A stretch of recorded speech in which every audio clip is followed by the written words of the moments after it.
One morning, Togo and Poem are having their usual argument in front of the school. As the class monitor, Togo refuses to let Poem into the school due to her outfit, but Poem insists that she's following all the rules. She says that it is normal to have dyed hair in miniskirts nowadays, but Togo disagrees and points out the impracticality of wearing a short skirt. Still, Poem insists that his claim is untrue because he has never seen under her skirt before. To her surprise and embarrassment, Togo actually admits that he has seen under her skirt at least 3 times, and he even scolds her for her choice of undergarments. This eventually pisses her off enough to punch him in the gut before marching toward the school building, leaving Togo on the ground in pain. He tries to call her back but ends up throwing up from the impact. Later in Poem's classroom, her friends tease her about what happened. They mention how lucky she is since Togo does not know her name. She realizes that if he does figure it out, he might spend his entire free time hounding her. Their teacher then calls her aside and asks her to stay after class. During the supplementary lessons, Poem grumbles over her situation since she is the only one left in the classroom. To her surprise, Togo enters the room. It takes him a moment to notice her, but he regards her calmly when he does. He tells her that the math teacher had to attend to something, so she only needs to complete an activity sheet before heading home. Poem takes the paper relieved but gets shocked when Togo takes the seat next to her and starts answering the worksheet as well. After a while, Poem finishes her work and prepares to leave, but she notices that Togo appears to be struggling. Since the problems seem simple enough, she teasingly asks him if he is dumb. The truth hits him harshly, and he admits that he does not do well with actual schoolwork. Poem teases him about it, and to her surprise, he accepts it without argument. He explains that as the class monitor, he needs to set an example, so it is shameful for him to be bad at school. Poem suddenly gets an idea and cheekily asks him if he wants her to tutor him in math. Togo flatly replies that he needs to solve the problems on his own. Poem complains about his stubbornness and inflexibility. She tells him that they are technically still in class and they are not taking a quiz, so he should allow himself to be taught even by a fellow student. After considering her point, he finally allows Poem to teach him. By sunset, they are done and Togo thanks her for all her help, including the new insight about himself. He also tells her that he realized she is kind. Poem feels confident after receiving the compliment and jumps onto the ledge, asking him to permit her hair and skirt. However, Togo flatly states that he cannot permit her choice of attire. She quickly covers her legs when his eyes drift there. Togo tells her that she is objectively pretty, so he would hate it if something horrible were to happen to her. Poem blushes at the compliment, and Togo admits that he had also learned her name today since it was written on the activity sheet. He gets her last name correctly, but mispronounces her first name. Poem angrily punches him again and corrects him on the proper pronunciation of her name. Later, she is surprised when Togo locks the school gate and learns that he is the first one to arrive each morning to open it. He proudly claims that as the class monitor, it is part of his sworn duty, though Poem thinks he should focus more on his studies instead. When Togo calls out her name, she punches him again for being too familiar. He struggles with the pain but still tells Poem that it is dangerous to walk home alone this late. Poem teasingly suggests that he walk her home, but Togo takes the suggestion seriously and agrees, mentioning that her outfit is too revealing, which earns him another punch. As they walk, Poem asks what his first name is and he eventually gives her his full name. Poem tries to make small talk with him, but all his answers are very flat. She points it out, and Togo admits that his father is very strict, which resulted in his boring and stiff personality. Poem asks why he does not hate his father for that. If it were her, she would have hated him. Togo accidentally uses her first name, which results in an angry reaction from her. She tells him that her name is embarrassing and she knows it will haunt her until she is old. She also complains that it does not suit her at all. Suddenly, her mother calls and she quickly turns away from Togo so she can answer her phone. Togo quietly observes her as Poem tells her mother that she wants her portion of dinner because she had been looking forward to the meal. When she gets off the phone and nervously faces Togo again, he tells her that she is very cute, which immediately earns him another punch to the gut. She then tells him that they should hurry home and he agrees, mentioning that her dinner will get cold. Poem tries to keep her head down as she walks forward. When they finally reach her door, she thanks him for seeing her back safely. As he prepares to leave, Poem tells Togo that it is fine if they use each other's first names. She then smiles to herself when she hears him say her name again. As she watches him walk away, she remembers that he attended the middle school nearby. She is shocked to realize that he lives just a few houses away, and she quickly runs up to him to confirm it. He admits that he was also surprised by how close they lived to each other, and then Poem remembers their earlier conversation, and everything begins to make sense. On another day, at a fast food joint, Poem's friends chat with her, but her thoughts remain focused on Togo. Rui suddenly asks if she walked home with Togo, which makes Poem spit out her drink and deny it furiously. She decides that she cannot let her friends know the truth. However, Tomo suddenly appears by the window and scolds them for hanging out after class since it is against the rules. He then enters the cafe so he can take their class information. Rui and Motoko easily give theirs. Poem tries to signal him by winking, but he completely misses the point and thinks she is flirting with him, so he scolds her by using her first name. She immediately gets mad at him for using it because now her friends will know that something happened. Rui eventually decides to ask when the two of them became friends. Togo notices that her friends call her Po instead of Poem, and they reveal that they have been calling her that since they were children. However, as Poem grew older, she realized how embarrassing her name sounded and asked them to use her last name. Togo complains about this because he believes it is a great name. Rui and Motoko both agree with him and invite him to sit with them. Rui even offers him some coffee. Before he allows himself to take a sip, Togo suddenly realizes that the girls are trying to make him an accomplice, so he quickly stops. The two girls continue to tease him, which makes Poem wonder what they are planning. When they grab him and try to force him to drink, they insist that Poem join in and use her own coffee. Poem becomes embarrassed because she has already taken several sips from it, so in the spur of the moment, she quickly chugs her drink down, burning her tongue in the process. When they finally leave the area, Togo reminds them not to hang out in public after school. The three girls then walk home together, and Poem apologizes for Togo's behavior. However, her friends admit that they actually enjoyed their time because Togo was surprisingly fun to be around. Suddenly, Poem excuses herself from her friends. She runs after Togo and tries to explain her actions earlier. She also mentions her friends, insisting that although they tried to tease him, they are actually good people. Togo responds that he understands because they are her friends. However, he still reminds Poem that the next time they are caught breaking the rules, they will have to write an essay as punishment. Poem is about to thank him, but her friends suddenly appear behind her and ask if it is okay for them to head home first and then go out again later for tea.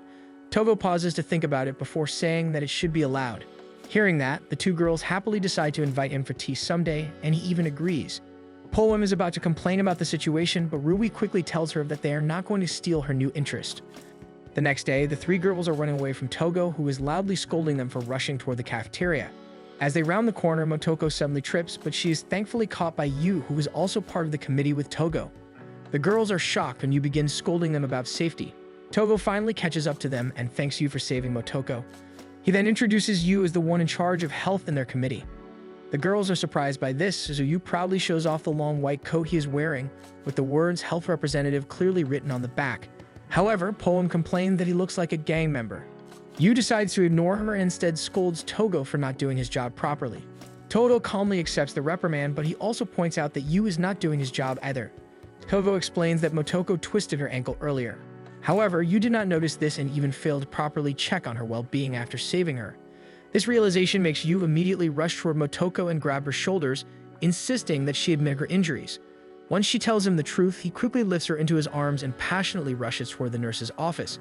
Poem and Togo watch them leave, and Poem realizes that the two boys are equally passionate about their jobs. The next day, Rui shares that she learned Yu was a former delinquent. She mentions that he has toned down a lot, and apparently his princess carries are popular in school. When Poem doubts that any of this is true, Rui simply points out Motoko's love-struck expression.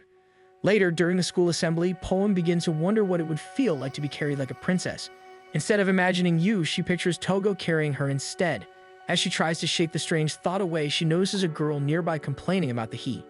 She soon realizes that it is unusually hot, and the students in front of her begin complaining as well. Slowly, she becomes aware that she is starting to feel faint. Suddenly, Yu steps forward and calls everyone's attention. He announces that he brought fever patches for everyone and asks the students to raise their hands so he can distribute them. Just then, Togo grabs his arm and insists that he help distribute them as a way of thanking Yu for pointing out his mistake. The two boys quickly reach an understanding, and Poem finds herself growing annoyed as she watches them aggressively handing out cooling patches. However, the heat soon becomes too much for her, and she suddenly faints. Rui immediately alerts Togo and Yu, but by that time, both boys have already run out of cooling patches. They quickly decide that they need to bring Poem to the nurse's office and begin racing toward her, each insisting that he should be the one to carry her there. Poem's gaze lands on both figures as they rush toward her, and she briefly imagines herself being carried by either Togo or Yu. For some reason, the thought makes her angry. Suddenly, she finds the strength to punch both of them as they reach her. Later in the infirmary, her friends tease her for missing her chance to be carried like a princess. As the girls laugh together, both Togo and Yu talk quietly about her nearby. Yu comments that she seems like a delinquent, but Togo simply smiles and says that Poem is actually a very nice girl. One morning, Poem and Togo are having their usual argument at the school gates. Togo even measures her skirt with his hands to prove a point, which earns him a kick from her. Over lunch, Poem's friends tease her about her closeness with Togo. They feel happy that Poem is finally letting a specific guy get close to her, since she used to beat up any boy who tried to get to know her back in middle school. As she walks through the hallway, she blames Togo for all the misunderstandings surrounding her lately, and to her surprise, he suddenly appears right next to her. They end up stopping by a vending machine where Togo learns that she is planning to go to the library to take a nap. He feels concerned that she will not be able to sleep at night if she naps during the day. He then shares that for him, he is currently on his usual lunchtime patrol. At the library, Poem decides to read a book instead of napping. While looking around, she spots an interesting-looking book placed on the topmost shelf and tries to reach it. City Chief, a member of the book committee, manages to get the book for her with ease. When she thanks him, she notices that he seems a little too perfect at this task, so she takes a closer look at his ID and sees that he is part of the committee, just like Togo. Seiichi introduces himself politely and explains that he is happy that she is finally using the library properly, pointing out that she used to spend most of her time sleeping. He then gestures to all the books around them, eagerly encouraging her to try reading as many as possible. Poem feels hesitant since reading does not seem to fit her image. The compliment does not please her, but Seiichi quickly recommends a different book after noticing that she seemed to enjoy the previous one. Poem accepts the book, and as she looks at him, she notices that a group of girls has gathered nearby and is now vying for Seiichi's attention. She watches as he politely talks to the girls, and she slowly realizes that despite appearing pretentious, he actually takes his responsibilities very seriously. Because of that realization, she decides to give reading the book a proper chance. One afternoon, she talks about her encounter with Seiichi to Togo. He confirms that they know each other and seems surprised that Poem actually wanted to go to the library to read. He then offers to introduce Seiichi to her since they are in the same class. Back in the classroom, Poem has a hard time believing that the quiet, nerdy, and introverted boy sitting at his desk is actually Seiichi. Although there are some similarities, he does not give off the same confident aura that he had in the library. When Togo tries to introduce them, Seiichi does not seem to remember her or pay much attention to her at all. This immediately causes Poem to argue with Togo, while Seiichi grumbles in irritation because he wanted to spend his free time reading and not watch them bicker. His attitude irritates Poem even more, which prompts Togo to explain that only the people in their class know about Seiichi's other personality. Later, Seiichi suddenly transforms into the charming library assistant persona that Poem had met earlier, and Togo concludes his explanation about Seiichi's personality. Seiichi apologizes for his earlier rude behavior, claiming that he can only be his true self when he is surrounded by the books he loves. Poem begins to wonder if this charming version is truly his real self, but then she quickly demands that he stop calling her Sleeping Beauty. He agrees to stop, but then darkly comments that he thought it was a less embarrassing alternative to her real name. Togo becomes curious about the origin of the nickname, and Seiichi explains that he started calling her that because she always slept in the library. However, he feels that Snoring Princess might suit her better.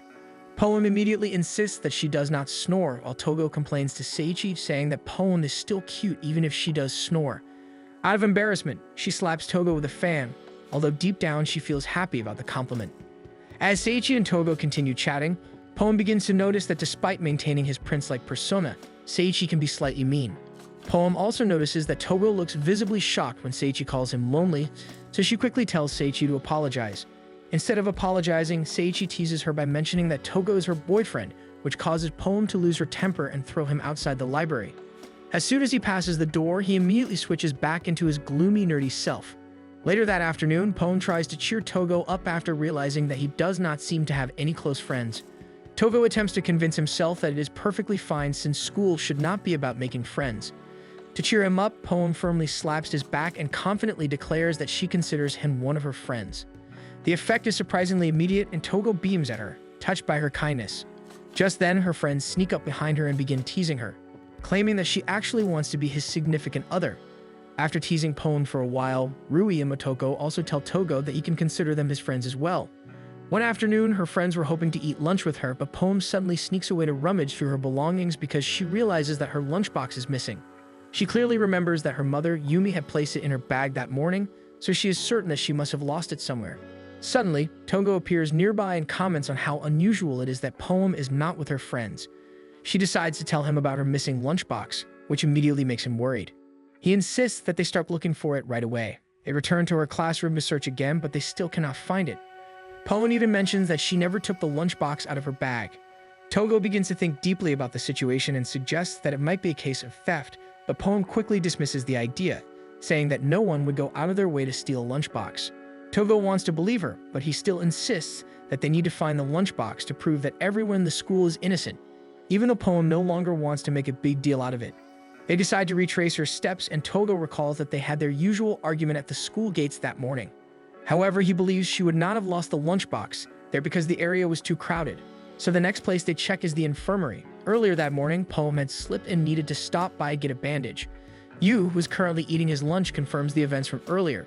He explains that he had scolded Poem for being careless and not having a bandage, so he made her choose between a panda or bear-printed bandage. He then turned around to get some water to wash her wound, only to scold her again for already applying medicine before cleaning it. Since no one mentions seeing her lunchbox, they decide to move on to the next location, although Poem begins to lose motivation because she's already very hungry. They arrive at the library where Seiichi informs them that Poem had indeed been there earlier to return a book. However, he believes it is unlikely that anyone would have stolen the lunchbox since most of the students who visited were too preoccupied with him to pay attention to Poem. Seiichi points out that Togo's theory about theft is highly unlikely, and Poem agrees with him. However, Togo refuses to completely dismiss the possibility because Poem might have a stalker that they are unaware of. Seiichi immediately begins snickering and breaking character because the idea of Poem having a stalker sounds ridiculous to him. Annoyed, Poem knocks him on the head before leaving the library. Togo then asks where they should check next, and Poem blushes before quietly telling him that they do not need to check there. Togo becomes confused since it is important to cover every place she has visited. Poem finally admits that she went to the restroom earlier, which makes Togo equally embarrassed. He loudly agrees that they should not check there since food should never be brought into the restroom. His loud reaction makes Poem even more embarrassed. She slaps him again, and the two of them continue walking through the halls while thinking about the missing lunchbox. So far, they cannot think of anywhere else she might have left it since she stayed in the classroom for most of the day. Togo soon notices that they are walking along the outdoor corridor, and Poem admits that she likes this route because it allows her to see the hydrangeas growing outside. Hearing that, Togo smiles at her because he finds this softer side of her charming. Just then, Poem's stomach loudly grumbles, and she finally decides to give up the search and eat lunch in the cafeteria with her friends instead. She invites Togo to join them since he spent most of his lunchtime helping her search. At that moment, Togo suddenly becomes aware how hungry he is as well. When they arrive at the cafeteria, Motoko and Rui quickly invite them to sit down. They ask where Poem has been all this time, and she admits that she lost something and that she and Togo had been retracing her steps. Rui casually mentions that Poem must have gone to the infirmary and the library if she retraced her steps. Her statement causes Togo to freeze as he suddenly realizes something. He decides to test his theory and asks Rui how she knew where they went. Rui answers casually that she was with Poem the entire time that morning. Togo feels a painful sense of realization, knowing that the truth might hurt Poem, but he decides that he must reveal his findings. Right then and there, he accuses Rui of stealing Poem's lunchbox. At first, Rui looks confused, but then something clicks in her mind and she suddenly begins acting like a dramatic villain, delivering exaggerated villain-like lines. The girls immediately recognize that Rui is simply playing around, but Togo takes her performance very seriously and firmly demands that she return the lunchbox. Still pretending to be the villain, Rui declares that she has already eaten Poem's lunch. Hearing that, Togo collapses dramatically onto the ground in despair, convinced that he has failed Poem. Motoko then gently asks Poem if she sometimes disappears to eat lunch alone because she feels embarrassed about her lunchbox. Poem blushes while Motoko reassures her that she can still eat with them. Just then, they hear an announcement calling Poem to meet her mother outside the school. When they arrive at the entrance, they see Yumi there holding Poem's lunchbox. Yumi immediately apologizes for forgetting to place the lunchbox in Poem's bag earlier that morning. She explains that she rushed to the school to deliver it personally so that Poem would not go hungry. The girls greet Yumi warmly since they have met her before during visits. Then Yumi suddenly notices Togo standing nearby. Togo prepares to introduce himself politely, but Yumi quickly cuts him off and cheerfully mentions that Poem talks about him quite often at home. Curious about the contents of Poem's lunchbox, her friends ask Yumi to show them what she prepared. Feeling proud, Yumi opens the lunchbox to reveal the meal inside. Her friends had suspected that the lunch would be something cute, which was why Poem felt embarrassed, but the actual result exceeds their expectations. Overwhelmed with embarrassment, Poem screams toward the sky. They eventually return to the cafeteria and begin eating the lunch together, but Poem refuses to take a bite because she still feels too embarrassed about it. Togo gently tries to reassure her, insisting that everything is perfectly fine. He even mentions that he used to watch that same anime all the time with his younger sister. In fact, he confidently declares that he considers it a masterpiece. Poem quickly corrects him, explaining that it is not just that one anime. Her mother tends to make anime-themed lunches whenever she has the chance, although it does not happen very often because Yumi has a busy schedule. Poem admits that she finds it embarrassing, but she also cannot bring herself to ask her mother to stop because Yumi genuinely enjoys making those lunches for her. Ruby then turns to Togo and asks for his honest opinion about Poem's confession. After thinking for a moment, Togo sincerely admits that he believes Poem is very kind toward her mother and that the cute lunches suit her perfectly. Hearing that comment makes Poem even more embarrassed. One morning, Poem and her friends are shocked to see Nadeshiko, whom they do not recognize as the student council president, enter the school despite how revealingly she's dressed. Poem decides to hike up her skirt since she feels challenged.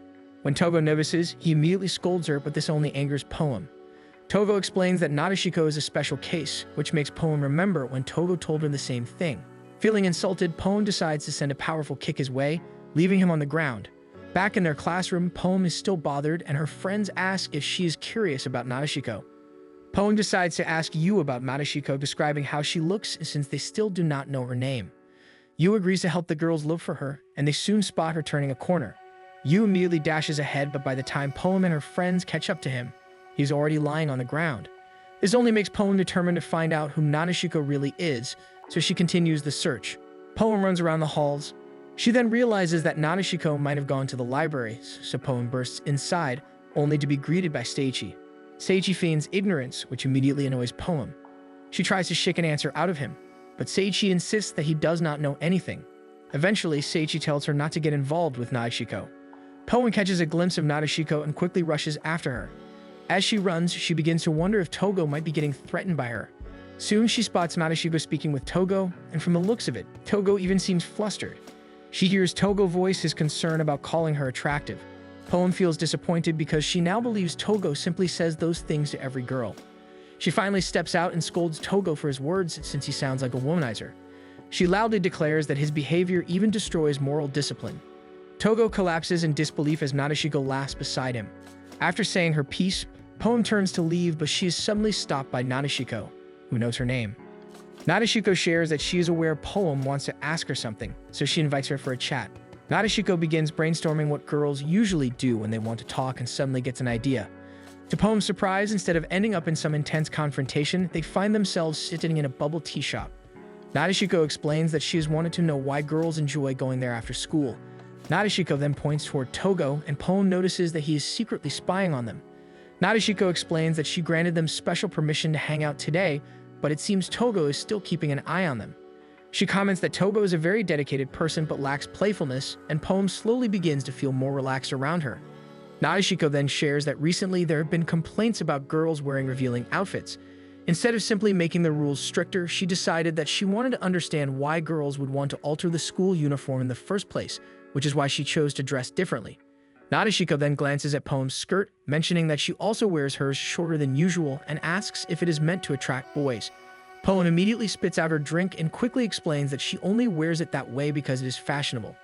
Nadeshiko replies that she understands because she has now experienced wearing trendy items. However, she also says that she can understand Togo's concerns because it can be difficult for boys to look away when girls show more skin. She pulls Poem's skirt down to the proper length and reminds her to keep things in moderation before walking away. Poem stares after her in confusion before hearing Togo call out from behind. Togo mentions that Poem seems to be in a bad mood and says that he wanted to check if she was okay. Poem replies that she has already gotten over the issue. Togo apologizes for his own immaturity and thoughtlessness earlier that day. He encourages Poem to call him out whenever he does something that she does not like, such as calling other girls attractive. She insists she's over it, but Togo steps forward to stand directly in front of her. He honestly admits that the first time he ever called someone attractive was Poem, and that the only girl he considers truly wonderful is also Poem. Poem blushes deeply at his sincere confession and reassures him that they are cool with each other again. Relieved that they are still on good terms, Togo happily promises that he will only compliment her from now on, which makes Poem slightly annoyed at him. Poem finally asks Togo who Nadeshiko really is. Togo looks surprised that Poem did not recognize her and explains that Nadeshiko is a very prominent figure in the school and is usually present during major events. This makes Poem start thinking about who she could possibly be. The next day, almost as if she magically transformed into someone completely different, Nadeshiko appears in her usual attire as she addresses the entire school. Poem realizes that Nadeshiko is the student council president, which explains why all the committee members seem afraid of her. One day, during a council meeting, the student council begins discussing what to do for the upcoming fundraiser. Makishima, the The treasurer presents her proposal, which is nearly approved, but Kaoru, the vice president, quickly rejects it. Kaoru complains that the plan is too small and will only earn pocket change. However, Nadeshiko calmly responds that she believes it is still a good way to collect money. She tells Kaoru that he likely does not understand how effective the plan could be or how much effort is required to make it successful, especially since he comes from a wealthy family. She then points out that Kaoru was the one who filed a complaint about girls wearing their skirts too short. Nadeshiko firmly states that the standard skirt length is already reasonable. She then suggests that everyone cool off and drink some bubble tea together so they can better understand the student's perspective. Kaoru becomes irritated by her suggestion, but eventually agrees and sits down again. Nadeshiko acknowledges his concern, admitting that giving a small amount shouldn't be the goal. She encourages everyone to contribute in whatever way they can. Kaoru quietly stares at Nadeshiko, fully aware that this is her way of declaring a challenge. Determined not to lose, he confidently swears that he will raise more money than Nadeshiko. Nadeshiko and Kaoru have always had this sort of rivalry. They are known throughout the school as the Beauty and the Beast duo. After school, Kaoru trudges home grumbling about Nadeshiko. As he steps into his limousine, he swears that he will win this time. He tells his driver to head to the bubble tea shop because he wants to understand the hype. After a week, Nadeshiko stands by the gate collecting change from the students. Suddenly, Poem and her friends brightly greet her. Motoko and Rui both ask about her gout getup, but Nadeshiko admits that the outfit will not be making its return. When she thanks Rui and Motoko for the praise, both of them feel blessed since they never thought the student council president knew them. Poem donates some change, and the girls then eye Togo waiting for him to donate as well. Togo pales and says that he already donated earlier. Togo stares at his last 500 yen coin, which is the last of his lunch money. Nadeshiko tries to get him to donate it, guilt-tripping him for being selfish. Yu arrives and puts his donations so Nadeshiko and her crew will stop pressuring Togo to pay. Poem greets him as usual, but Nadeshiko tells him that she was only joking. Yu sighs because it is clear the comment is affecting Togo. Togo shares that the coin was given to him by his mother, so he refuses to let it go. He kneels on the ground and asks if he can help with the fundraiser instead of donating. Nadeshiko breezily accepts his help, but Poem has a feeling that Nadeshiko set it up. Nadeshiko then approaches Yu and asks for his aid too. At first, Yu refuses, but he ends up agreeing when Nadeshiko threatens to tell everyone how she managed to pulverize him. Motoko then gets inspired to help out as well. Poem does not want to at first, but then she sees Togo's puppy dog eyes directed at her, so she finds herself volunteering. Tokoro, a council member, thinks that Nadeshiko is amazing for assembling a group of volunteers outside the council. Kaoru is not impressed, saying that she's only using her usual techniques. In order to catch up, he declares that he needs allies of his own. Kaoru heads to the field where he asks for an alliance with the baseball team, but they are all hesitant because they have practice to worry about. Kaoru tries to insult them so they will agree, while Tokoro tries to keep the tension under control. The team captain decides to agree if Kaoru manages to put an AC unit in their club room. He promises to consider it, so the team captain announces the good news to the team. Tokoro wonders if this is a good idea, and Kaoru shares that the council will likely be on board, but in case they are not, you can always cover the expenses for the AC. Meanwhile, Togo and Poem are dragging Seiichi out of the library so he can help as well, but he tries to keep himself halfway inside. He insults Nadeshiko, causing Poem and Togo to pale because Nadeshiko is watching. Nadeshiko insists that they pull him out anyway. When they do, he turns back to his normal self. Later, both sides are asking for donations. Poem notices that Seiichi manages to keep his princely form up while collecting donations. Seiichi scoffs and admits that Nadeshiko made him a small portable library to help him maintain his form. Yu shows up, bringing several of his delinquent friends to help out, but Poem thinks it is a horrible idea. Nadeshiko returns and shares that they have already covered the school, so they need to head to town. Like a gang leader, Nadeshiko leads the delinquents to town.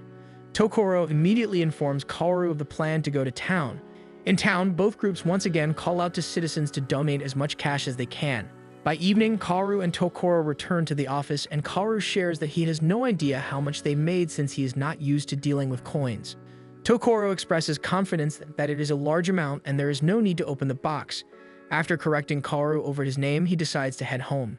Once left alone, Kaoru pulls out a wad of cash and considers adding it to his donation box. He convinces himself that it is not cheating since he is free to donate as much as he wants. But then he remembers Nadeshiko's words, which makes him reconsider his actions. The next morning, as the tallying begins, Tokoro notices that Kaoru has deep eye bags. Makishima announces that Nadeshiko collected 55,211 yen, and Kaoru collected 56,480 yen. Kaoru smiles and lets out an evil laugh since he won, waiting for Nadeshiko to comment on his victory. To his surprise, Narashiko smiles and praises him for his hard work, and everyone else as well, because they are now the only school in Tokyo to collect such a large amount of money. Kaoru is confused, but then recalls that Nanashiko had never issued a challenge in the first place. He feels his vision blur, realizing that Nanashiko successfully tricked him into working hard. He faints due to fatigue, causing Tokoro to panic and gather him in his arms. Later, when Kaoru begins walking home, Nanashiko suddenly hands him a cup of milk tea to celebrate. Kaoru complains that he does not like it because of its sweetness, but Nanashiko then tells him that she caught him working late doing road repairs. She asks if he placed his paycheck in the donation box, which he admits he did because it was significantly less than the money in his wallet. Kaoru finally takes a sip of his drink and is shocked to find that it is not sweet. Nanashiko shares that she already knew not to get him something sweet. They both begin calling each other by their first names, reminding Kaoru that he has known her since they were children, and that since then, Nanashiko has always beaten him. He silently vows that in their next competition, he will win. One morning, Togo gets ready for his early morning patrol. As Togo leaves his house, his eyes drift to Poen's place because Poen lives close by. Togo wonders if Poen is still asleep. As he walks, he cannot help but notice Lyric, who looks just like Poen. He takes another look and even calls out Poem's name since he thinks it's her. Lyric looks at him and he realizes that she is not Poem. Lyric tells him that Poem is actually her older sister. At home, Poem's mother, Yumi, tries to convince her to go downstairs for breakfast. Poem decides to wake up and sees that it is still relatively early. However, Poem ends up dragging herself out of bed to have breakfast anyway.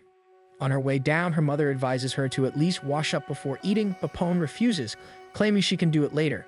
When she opens the door to the dining room, she is shocked to see Lyric chatting with Togo, and it seems that she walked in just as they were talking about her legs. Poem bolts away before they can see her so she can wash her face first. She re-enters and scolds Togo for being in her house unannounced, demanding to know if Lyric was the one who let him in. However, Lyric denies it and tells her that Yumi was the one who invited Togo inside to have breakfast with them. Togo apologizes for having breakfast there, acknowledging that it was rude of him to come in. He is about to leave, but then realizes he has not finished eating yet, which would also be rude since Yumi prepared the food, so he begins shoving the rest into his mouth. Poen looks at him with concern, and Lyric suddenly gets an idea. She tells Togo to stay a little longer since no one really has a problem with him having breakfast. She also tells Poem that she should change out of her pajamas so Togo can at least finish his breakfast comfortably before leaving. Poem eventually leaves to do just that, and Lyric thinks to herself that Poem is a troublesome sister since she can easily see through her. Later, once Poem is dressed for the day, they gather in the living room where Lyric asks about their relationship.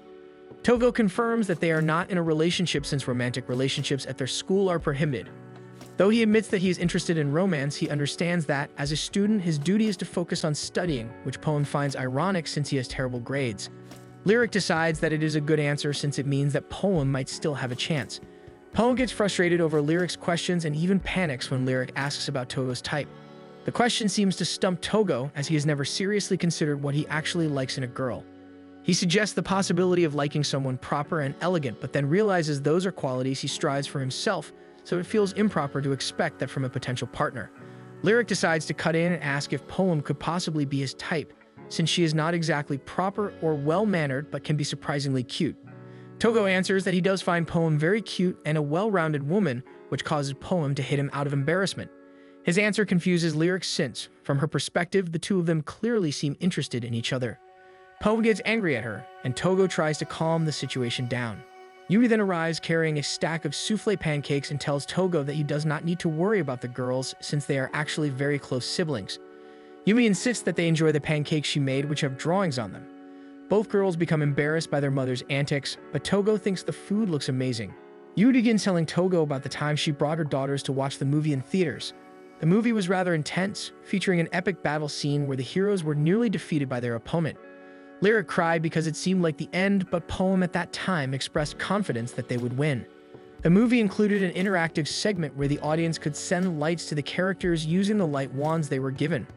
Poem encouraged Lyric to follow along with what the characters on the screen were asking them to do. Yuri had been so touched by how innocently adorable her daughters were that she joined in the cheering and chanting as well, even louder than they did. Back in the present, both girls cringe at the memory and insist that their mother lead the conversation. Togo thinks they should let Yumi stay and insists that she sit closer so he can hear more stories. The group ends up talking until late in the afternoon, and it is not until sunset that Togo finally takes his leave. Poem is surprised that she actually enjoyed spending an entire day with him at home, while Yumi insists that he come visit again before being shooed away by Poem. Togo mentions that he has not been able to hang out in a friend's house since grade school, so today was a very special experience for him. Poem feels a little embarrassed by how intimate the day turned out and mentions that she is glad her father is not around since he is the nosiest. She apologizes for Lyric's prying earlier, but Togo tells her that he did not mind it. He mentions that he has a younger sister as well, so he is used to those kinds of questions. For some reason, his answer disappoints Poem. Poem tries to act natural about it as Togo begins walking back to his house. However, when Poem thinks he can no longer hear her, she quietly whispers that Togo should have taken things a little more seriously and calls him a dummy. Togo catches a faint hint of her words and turns around to ask if she said anything. Poem becomes embarrassed and briefly considers telling the truth, but ultimately shoos him away. Togo continues walking home, and Lyric tells Poem to just give up on Togo. She believes he is a little strange, and she worries that Togo will only keep Poem waiting until graduation since he seems determined to follow all the school rules strictly. Instead of addressing Lyric, Poem becomes furious because to her, Lyric spent the entire day teasing her, even though Lyric insists she did all of it for Poem's sake. In the end, Poem ends up chasing Lyric down the street. Meanwhile, Togo stops to think about what Poem meant when she told him to take it seriously, since he actually hurt her. One day after school, Poem enjoys a huge creep before realizing she is going to get in trouble if Togo catches her. She'd already imagined what he would say and even acts it out herself. She sighs because she thinks following the rules is preventing her from enjoying things. She then sees Togo in front of her, looking at her shop to find something to buy for Poem's family to thank them for their hospitality. Togo then finds an extension cord for the family and decides it is something they can all enjoy using, though Poem comments that they do not need it. Togo is shocked by her sudden appearance as she tries to make sense of what he is doing. He explains that the gift is for welcoming him into her house and feeding him, though Poem insists that they do not need a gift, especially a power strip. They sit on a bench and Poem tells him that it is a bad idea because Yumi will just end up baking him cookies in return for the gift. Togo gets fired up and says that he will simply give her more gifts in exchange. Poem sighs because this is exactly what she feared. She insists that sincere feelings are already enough. Thinking about her words, Togo asks if he can say his thanks in person by coming over again today. Poem tells him that it is not possible, which makes Togo realize that it has already gotten late. Poem decides to tease him about breaking the rules since he is out shopping after school. However, Togo tells her that he is not breaking the rules because he had already gone home earlier. The logic seems strange to Poem, but he points out that the rule only applies if you are heading home for the first time that day. She then asks why he decided to wear his uniform band if he had already gone home, and he replies confidently that he is the class monitor and he even wore it the day he visited her house for the first time. He then asks what she is doing out in town, and Poem decides to lie her way out of the situation. Walking side by side, Togo mentions that he really likes Poem's family. He talks about how kind everyone is and says that he can see why Poem grew up to be honest and kind. He then enthusiastically talks about how much he loved the pancakes, which reminds Poem of how embarrassed she felt. She threatens to punch him for bringing it up. Continuing their walk, he mentions wanting to get a chance to meet Poem's father. Poem immediately tells Togo that it is better that he did not meet her father because he is annoying. She explains that her father would probably even punch him upon meeting him. Poem is about to tell him more, but when she turns to look at Togo, he is already gone. Meanwhile, Poem's father, Rhyme, walks the streets intending to finally head home to his beloved family. He reminisces about his former life and how he could have been considered a delinquent back then. However, after meeting Yumi and having Poem, he decided to leave that life behind and become a dedicated family man. Now he has 2 teenage daughters who barely talk to him, which he assumes is normal for girls their age. Though during the rare times when they do speak to him, they usually insist that he rest, which he interprets as their way of showing concern. He believes he managed to raise good children and that he truly loves the life he is now. As he walks, he notices a crowd gathered for a cipher. Watching the rappers reminds him of his youth before he met Yumi, when ciphers were his passion. Now he watches younger kids try it out and fail rather poorly. He cannot help but judge the rapper, and he begins forming a rap in his head. As it threatens to slip out, he quickly covers his mouth, reminding himself that he does not need to rap. Suddenly, he sees Togo attempting to stop the cipher. Togo apparently recognizes several people in the circle as students from his school and begins reprimanding them. The rappers recognize him immediately and do not appreciate that he came to ruin their fun. A rapper begins dissing him through the cipher, making sure to point out his negative traits. When he finishes, the crowd cheers. Rhyme recognizes this tactic as a way to publicly shame Togo, since it is clear that Togo knows nothing about rap. Togo takes a moment to understand how the battle works and suddenly turns the tables by rapping back far better than anyone expected. When he finishes his verse, the crowd becomes amused and cheers loudly for him.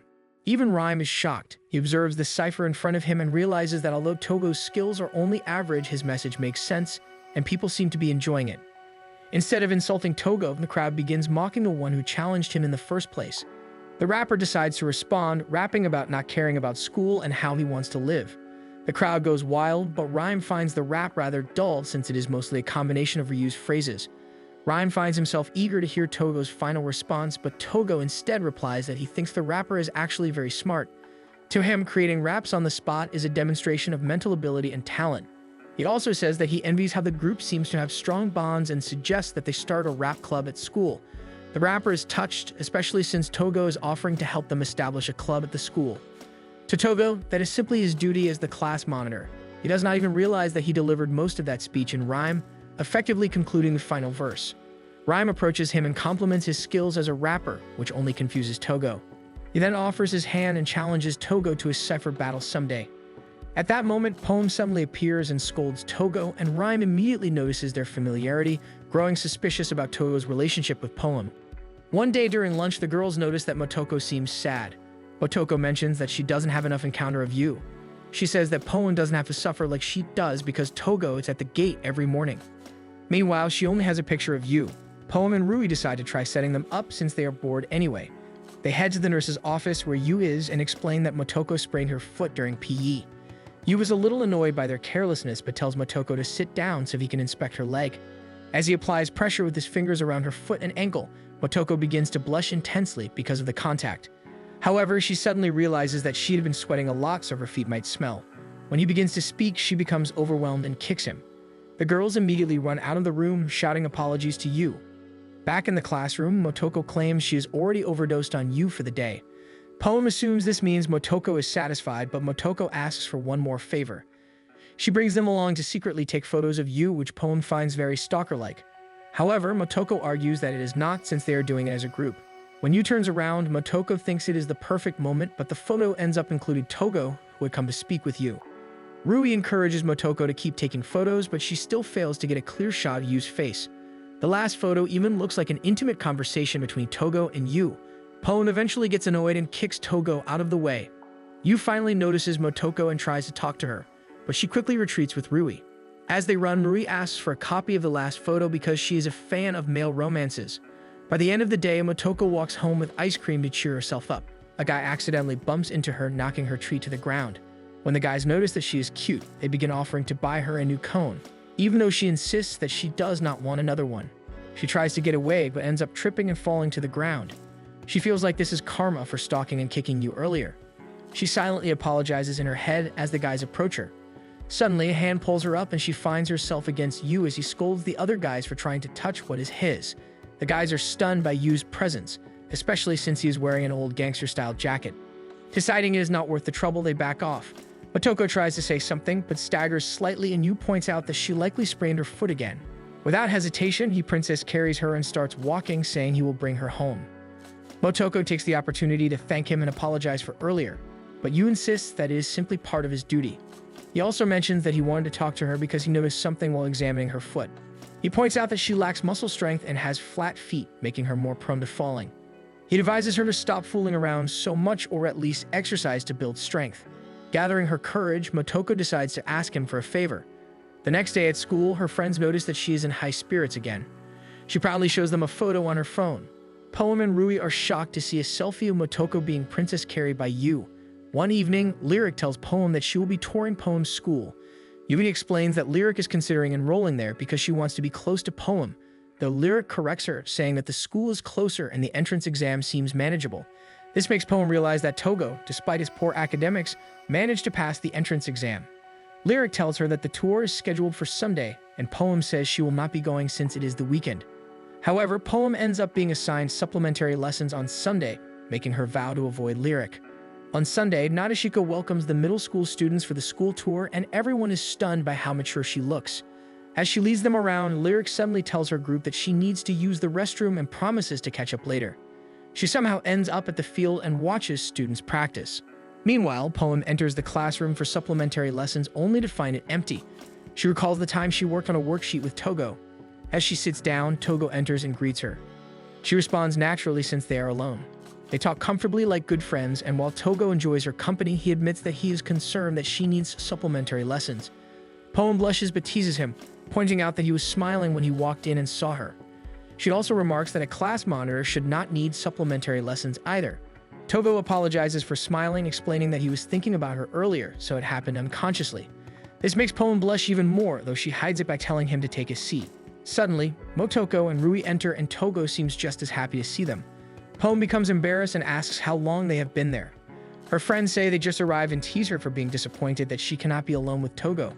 Meanwhile, Lyric continues watching students in the field. Togo's sister, Kikuka, approaches her and asks if she's a student there.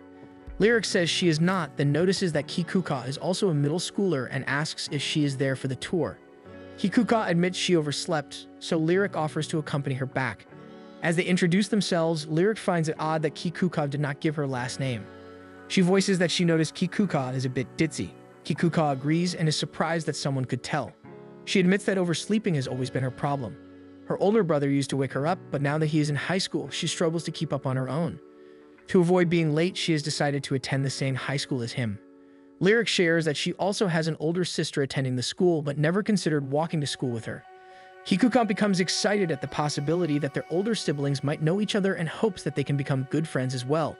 Lyric nervously agrees, though she finds Kikuka a bit exhausting to handle.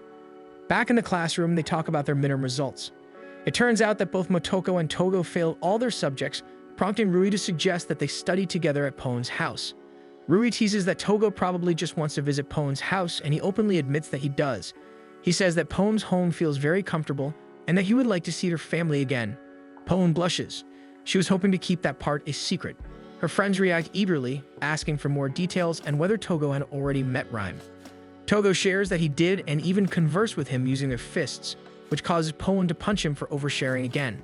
Soon, Poen complains about the teacher being late, but then she suddenly notices Seiichi. Seiichi snickers as he admits that he has been there since the beginning, but he is unable to continue because of his snickering. The group wonders why Seiichi is there, while Poen considers beating the answer out of him. Togo stops her, saying he knows a way to get him to talk. He sandwiches Seiichi's face between two books, instantly bringing out his prince-like persona. Seiichi calmly explains that he was asked to watch over the library. However, he ran into their math teacher, who instructed him to deliver the supplementary class handouts and inform the students that they are free to leave once they complete the problems. He returns to his usual gloomy persona and leaves the classroom, while Poen takes charge of distributing the printouts. At the library, Seiichi is back in his prince-like persona as he introduces the middle school students to the space. Kaoru thanks him for sacrificing his day off, but Seiichi replies that he is more than happy to help. Once everyone leaves, he steps outside and begins grumbling that Nadeshiko is a terrible person for making them work while she is not even present. As he continues complaining, he suddenly realizes that Lyric and Kikuka have spotted him in his refined form. As if nothing had happened, he quickly slips back into the library to switch personas and asks the girls if they need help. Only Lyric seems suspicious, while Kikuka is excited to explore the library. Lyric ends up dragging her away to catch up with the others, feeling that Seiichi is strange, especially since his entire bone structure seemed to change when he stepped inside. Back in the classroom, the group chats about how the school committee is full of strange people when Yu suddenly bursts in looking for injured students. When he sees that no one is hurt, he explains that Nadeshiko assigned him to patrol the school since it is tour day for middle schoolers. Poem suggests that it might be better for him to stay near the library, but Yu argues that middle schoolers are likely to get into fights if no one supervises them, so he needs to patrol the grounds. He prepares to leave, which surprises Poen, who assumed he also needed supplementary lessons. Yu gives her an odd look and explains that supplementary lessons are only for students with poor test scores. This makes the group realize that Yu is probably the smartest among them. Meanwhile, Lyric and Kikuka finally spot the rest of the students and rush to catch up. In the process, Kikuka bumps into Yu and falls. Lyric quickly helps her up, shocked that there are delinquents at the school. As they apologize and try to leave, Yu suddenly grabs Kikuka and tells her to follow him so he can check for injuries. Because of his harsh tone, Lyric assumes the worst and tries to pull Kikuka away. However, Kikuka reassures her that Yu is part of the health committee, as written on the back of his jacket. Lyric still does not trust him and insists they run, dragging Kikuka through the halls until they manage to lose Yu. Meanwhile, Poem and the others finish their worksheets and realize they all have different plans afterward. Since Poem plans to head straight home, Rui tells Togo to walk her to the school gate. As they walk, Togo notices that Poem seems unusually cautious. Poem explains that Lyric is somewhere nearby and she does not want to be seen by her. Togo mentions that Kikuka is also around, which makes Poem curious about her. Elsewhere, Kikuka and Lyric finally stop. Kikuka comments that Lyric is a fast runner, and Lyric apologizes for rushing so suddenly. Lyric then admits that the school is actually quite interesting. Kikuka agrees and shares that her brother said the same thing. She talks about how amazing her brother is, though he rarely smiled before entering this high school. Since enrolling and becoming friends with someone she thinks is named Pudding, he has started smiling more often. Lyric finds the name Pudding ridiculous, but they both agree that the school seems like a good fit for them. Lyric mentions that she found the track team interesting, since it is something she wants to pursue seriously. Since they have both practically decided to attend the school, Lyric finally shares her first name with Kikuka, who says it sounds charming. They promise to remember each other when they enroll. Poem and Togo soon spot them together, and Lyric finally realizes that Togo is Kikuka's older brother. Togo continues walking Poem to the gate and comments that Lyric must care about her a lot to want to attend the same school. However, Poem explains that Lyric is into track and field and is likely aiming to join their school's strong team. They begin talking about how chaotic next year might be with their siblings attending the same school. Togo then admits that today was a bit disappointing because he had hoped it would just be the two of them during supplementary lessons. His comment makes Poem blush, so she hits him for making her heart flutter. Togo notices her flushed face, but she quickly claims it is just because of the heat, which reminds him that summer has already started. Poem then mentions wanting to hang out with her friends soon and invites Togo to join them. One day after school, Poem approaches Rui because she wants to walk home together, explaining that Motoko won't join her because there's a special sale on ice cream, so Motoko dashed off. Rui tells her that she wants to visit her club today. She tells Poem that she's part of the manga club, which takes Poem back to their childhood, when they used to draw together. Poem asks if she can go to the manga club with Rui. Rui suddenly looks serious, then smiles, since she had wanted to reveal something to Poem. In front of the club room, Rui asks Poem if she has ever experienced BL before. Poem blushes, trying to recall what she knows about the genre, and mutters nervously about it. Rui decides to accept it, since at least Poem is aware of what it is, and tells her that it's the usual indulgence of the manga club. She then welcomes Poem inside. When the door opens, the atmosphere is tense as Fujiko, the club's president, welcomes Rui.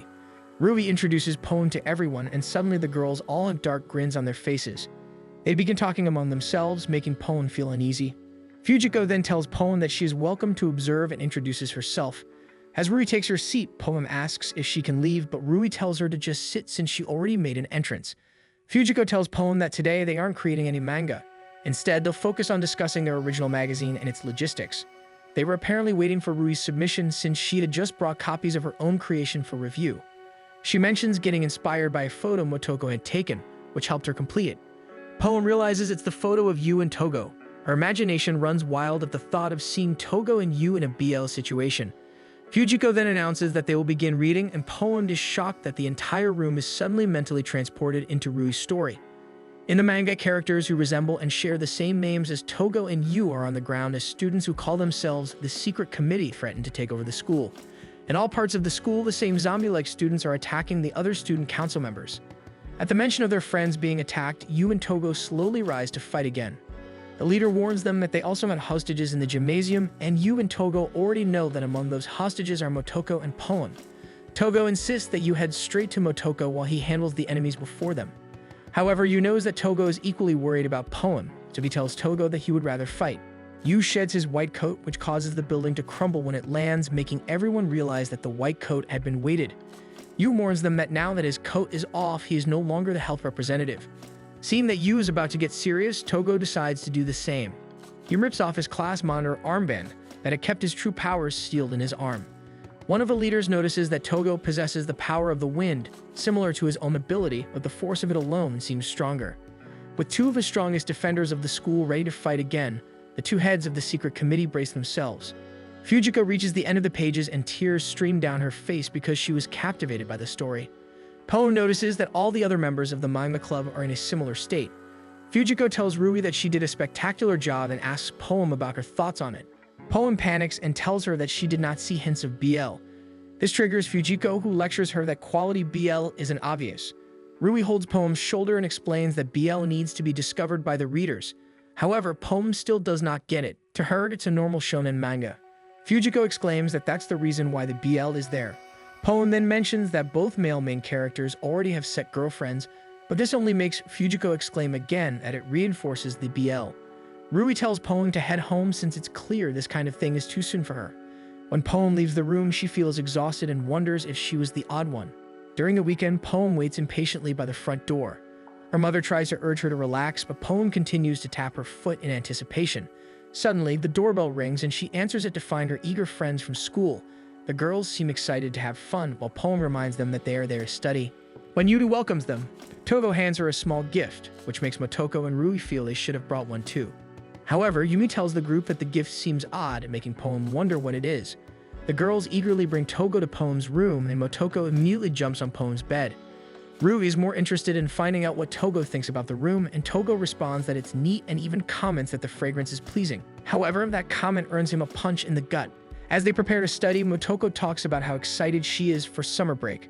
She mentions wanting to go to the beach with this study group. Rui wants to hear Togo's thoughts, and he mentions feeling excited since he hasn't done those activities with friends since elementary school. He advises the girls to study seriously so they can enjoy summer, but Rui teases that Togo is probably excited to see Poem in a swimsuit. Motoko gets excited and suggests that Poem should try to be more daring with her swimsuit this year. Poem argues that she's fine with a normal one, which Togo agrees with since it's better that she choose one appropriate for her age. He then adds that Poem can make anything look good. The compliment makes her blush as Motoko gives her a teasing glance. Rui then asks if they should invite Yu to their outing, which makes Poem excited, and she agrees despite Motoko getting increasingly embarrassed. When Togo says it's fine with him, Rui decides they should invite Yu tomorrow for their summer outing. The girls happily talk among themselves, which makes Togo feel a bit awkward since they are supposed to be studying. The girls complain about his seriousness, claiming a little chat before studying will help them focus later. Given the circumstances, Togo suddenly announces that he will take his leave, even excusing himself to Yumi when she notices him getting ready to head out. The girls are worried that they actually made Togo mad, so Poem decides to run after him. She manages to catch him in the street, and Togo explains that he didn't want to get in their way and that he can make do with studying on his own. He mentions having to take these exams seriously since he can no longer afford a failing grade if he wants to enjoy the summer with Poem and the others. Poem wonders why, and Togo explains that he had decided on that condition himself. For some reason, his reasoning does not sit right with Poem. When he turns to leave, Poem asks if he really hates the idea of hanging out with them for the summer. Togo surprises her by saying that he's really excited to spend time with her during the summer. The next day after school, Togo meets Yu at the library for a tutoring session. Seiichi finds the sight odd but decides not to comment on it. When Yu explains the problems to Togo, he does it with a bunch of sound effects, which makes Seiichi laugh from the side. Yu gets irritated and asks just how smart Seiichi actually is. Seiichi apologizes, then admits that he only ranked 20th in their grade during the midterm examinations, which means he is actually very smart. Despite claiming that his rank isn't impressive, it is obvious that he is smug about it. He tells Togo that he would not be opposed to teaching him if he properly begged for help. Togo considers it, but Yu immediately stops him. During Seiichi's walk home, he feels confident that Togo will fail. However, he suddenly gets stopped by Poem. Later that evening, Rhyme learns that Poem's friends are over in her room studying. He immediately fumes because he assumes Togo is there, but Yumi reassures him that it's only female friends visiting. At school the next day, Seiichi finds Togo studying by himself in the library. Togo explains that Yu has committee work. Seiichi takes the seat in front of Togo and offers to tutor him. Togo assumes he still needs to beg first and is about to do so, but Seiichi quickly tells him that there is no need for that because he saw something interesting yesterday. During the days leading up to the finals, both Poem and Togo do their best while studying with their own groups.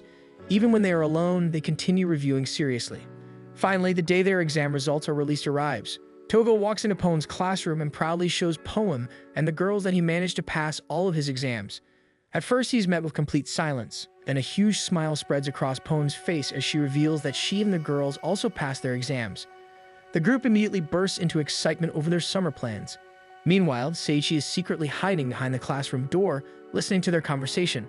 Poem notices him and lightly taps a book against his head, transforming him into his prince-like form. She thanks him for helping Togo because she was actually the one who asked Seiichi to tutor him. When Togo spots Seiichi, he asks Poem if they can invite both Seiichi and Yu to their outing. Seiichi is about to refuse, but Poem tells him that joining them is mandatory. The first day of summer break finally arrives, and Motoko is by far the most excited to buy swimsuits together. However, Poem feels perfectly fine with simply using the one she bought last year. Rui teases that Poem has it easy because Togo had already stated that he would enjoy whatever she wears. Meanwhile, Motoko is completely focused on figuring out whether Yu would prefer something mature-looking or cute. Her passion actually brings tears to Rui's eyes. Since Motoko is so excited about this, both Rui and Poem decide to join her so she won't be the only one buying a new swimsuit. Poem looks through the selections, personally preferring simpler and cuter designs. However, whenever she thinks about Togo, she feels like putting a little more effort into her choice. Rui points toward a very daring swimsuit which Poem immediately refuses, though Motoko seems somewhat interested in it. They do not expect Nadeshiko to suddenly step out of the changing room wearing the exact same design. Poem is the first one to recover from the shock and greets Nadeshiko, who seems genuinely pleased to see them. It turns out that Nadeshiko is also shopping for a swimsuit because she will be spending a beach day at a villa. Normally, she would have simply worn the school swimsuit, but after recently trying out more fashionable styles, she decided that she wanted to wear something nicer this summer. Poem and Rui encourage Motoko to carefully observe how Nadeshiko looks in the swimsuit because only a few people can actually pull off such a daring design. Motoko then decides to have Nadeshiko try on another swimsuit she had picked earlier. Nadeshiko effortlessly pulls it off as well, making Motoko realize that revealing swimsuits simply suit Nadeshiko far better than they would suit herself. Before long, the girls begin having fun making Nadeshiko try on all sorts of swimsuits while they take pictures of her. By the end of the shopping trip, Nadeshiko thanks the girls for accompanying her. However, the girls are equally thankful because they were able to see how the swimsuits looked before deciding on their own purchases. Nadeshiko then casually invites them to join her at the villa for a beach day. The girls immediately become excited, though Poem mentions that they had actually planned to spend their beach day with some male friends. Nadeshiko sees no issue with that since she is also planning to invite another male friend to the vacation. With how things are progressing, Poem finds herself becoming even more excited for their upcoming villa trip. One morning, just as Poem finishes getting ready, she answers the door to find Togo. The two leave side by side and talk about how their simple beach day somehow turned into an overnight stay at a villa.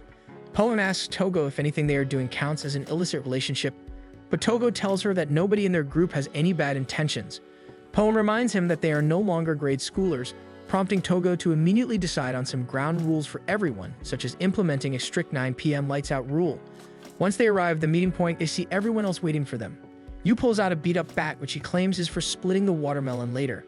Seichi tells Yu that he seems excited about the trip and comments that liking the beach is an idiotic and delinquent thing to do. The two of them are about to start fighting, but Togo quickly manages to separate them. This irritates Poem, who walks ahead with her friends and calls the boys the Klutzy Three. Since the beach is far from town, they have to take several train rides. The trip becomes filled with admiring the scenery and chatting among themselves. Their excitement only grows once they can finally see the ocean from outside the window. However, Togo reminds them to remain respectful while riding the train. Poem wonders why Togo seems especially conscious today, and he explains that the area they are visiting is known for having disrupted morals, especially during this season. Poem decides to just let him think that way because the sight of the beach excites her too much to let anything ruin her mood. When they finally arrive at their stop, Yu is surprised to see that Nadeshiko is waiting for them. As they walk toward the beach, the boys learn that Nadeshiko was actually the one who invited them to stay there. Nadeshiko reminds everyone to mind their manners because the villa belongs to a friend of hers. Poem quietly whispers that Nadeshiko's friend happens to be a man, causing Rui to immediately fantasize that Nadeshiko must have some sort of romance with him. Rui imagines the man as someone handsome, but Yu argues that he must look like a gorilla. Once they arrive at the beach, Nadeshiko invites them to have lunch. At first, the group assumes that the attractive man standing nearby is Nadeshiko's mysterious friend. However, it turns out that Kaoru, standing behind him, is actually the friend Nadeshiko was referring to. Kaoru looks surprised to see all of them, but Nadeshiko casually explains that she already hinted they would have guests. When the group thanks Kaoru for letting them stay, Kaoru immediately demands an explanation because this entire situation should count as illicit relationships. Togo confidently explains that none of them have impure intentions and that they have already agreed that there will be no co-ed mingling past 8. Motoko slyly points out that Kaoru should not act too strictly, considering he and Nadeshiko arrived together as a pair. The girls immediately join in, claiming that all their arguments at school are probably just a front to hide their true relationship. Nadeshiko casually admits that she is engaged to him. Kaoru denies the statement, loudly insisting that nothing will ever happen between them. The girls then point toward the boys they brought along and argue that nothing romantic will happen between any of them either. Nadeshiko apologizes to Kaoru for not warning him properly. She then tries convincing him to let their underclassmen stay at the villa overnight because otherwise they would have nowhere to sleep by evening. She even tells Kaoru that he is the only one with the power to save them, so he eventually allows them to stay. Nadeshiko happily announces that everyone is now free to enjoy themselves. Yu instantly leaves to look for a watermelon they can smash later. Meanwhile, Lyric jogs around her neighborhood, happy that her sister is finally getting to enjoy a beach trip with Togo. As her thoughts wander, she accidentally bumps into Kikuka. The two end up hanging out by a nearby shop, talking about their older siblings. Kikuka accidentally mistakes Poem's name as Pudding. Lyric considers correcting her but ultimately decides not to bother. Kikuka suddenly mentions wanting to hang out together again and Lyric agrees, even suggesting they go somewhere together during the week. Lyric then proposes exchanging contact information, but Kikuka awkwardly admits that she does not own a cell phone and can only give her house phone number. Back at the beach, Poem and the girls are immediately approached by several men. The girls quickly reject their advances, but they continue bothering them anyway. Togo notices the situation and firmly asks the men to stop violating the morals of the beach. The men are ready to argue back, but they freeze once they notice that besides Togo, both Kaoru and Yu also look extremely intimidating. Togo remains troubled afterward and seriously considers confronting every suspicious person at the beach. Kaoru calls out to praise him for continuing to work despite being on vacation. Nearby, Motoko shyly thanks Yu for saving her. Yu casually comments that Motoko always seems to attract men like that. He pats her on the head and reminds her not to be so absent-minded. The affectionate gesture does not go unnoticed by Poem and Rui, who immediately encourage Motoko to make her move. Motoko claims she will, but says that right now it is more important to take photos of her shirtless Yu because she has no idea when she will get another opportunity. Meanwhile, Seiichi, currently in his prince-like mode, gets approached by several girls trying to lure him out of the shade and away from his books. He politely declines by claiming that he is a vampire and cannot step into direct sunlight. The girls become more forceful and begin dragging him out anyway, causing him to accidentally drop his book and transform back into his nerdy form. The girls stare before screaming and running away. Eventually, the girls decide it is finally time to play in the water and begin running toward the ocean. However, Yu and Togo stop them and remind them that they need to properly warm up. Kaoru also stops them and reminds them to apply sunscreen first. He even offers to share his extra bottle while scolding Yu for failing to prepare properly. The comment irritates Yu, who immediately asks if Kaoru is trying to start a fight with him. Kaoru responds that he was never in favor of letting a former delinquent join the committee. The two begin arguing, but Nadeshiko quickly steps between them to stop the fight. Completely unfazed by the dangerous aura surrounding the two men, she asks Kaoru to put sunscreen on her. Kaoru simply sprays it on her, which shocks Nadeshiko. The girls feel Kaoru is being far too cold toward Nadeshiko. Kaoru overhears them and reminds the girls that he and Nadeshiko are enemies. He even mentions hearing them call Nadeshiko beautiful and argues that her face looks like a manju. The girls immediately begin defending Nadeshiko's beauty, but Nadeshiko interrupts them by showing everyone an old photo of herself and Kaoru from when they were children.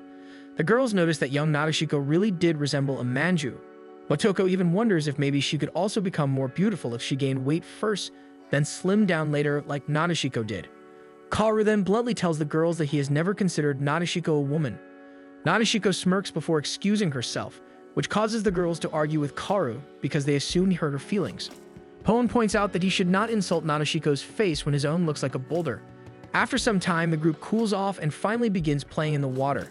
Eventually, they decide to bury Seiichi in the sand and even build sandcastles nearby. However, Kaoru remains distracted because Nadeshiko still has not returned. What he does not realize is that Nadeshiko is already walking back toward them, completely unrecognizable due to her new swimsuit and glamorous makeover. She calls out to Kaoru, but he completely fails to recognize her and only thinks that the woman standing before him is extremely attractive. Poe notices immediately from where they are playing and instantly realizes that Nadeshiko is in her gal form. Kaoru nervously reacts by saying that he will not let some stranger casually sit beside him. Poe is shocked that Kaoru still has not recognized her. Nadeshiko decides to play along and compliments Kaoru's physique, mentioning that it must have taken him a lot of effort to build such muscles. Kaoru suddenly feels his heart beating wildly and he begins trying to impress her by talking about himself. Rui and Motoko can tell that this is Nadeshiko's revenge for Kaoru earlier claiming that he does not see her as a woman. Now Nadeshiko is intentionally showing off all of her feminine charm just to prove him wrong. Nadeshiko asks if she can sit beside him again, and this time Kaoru awkwardly agrees.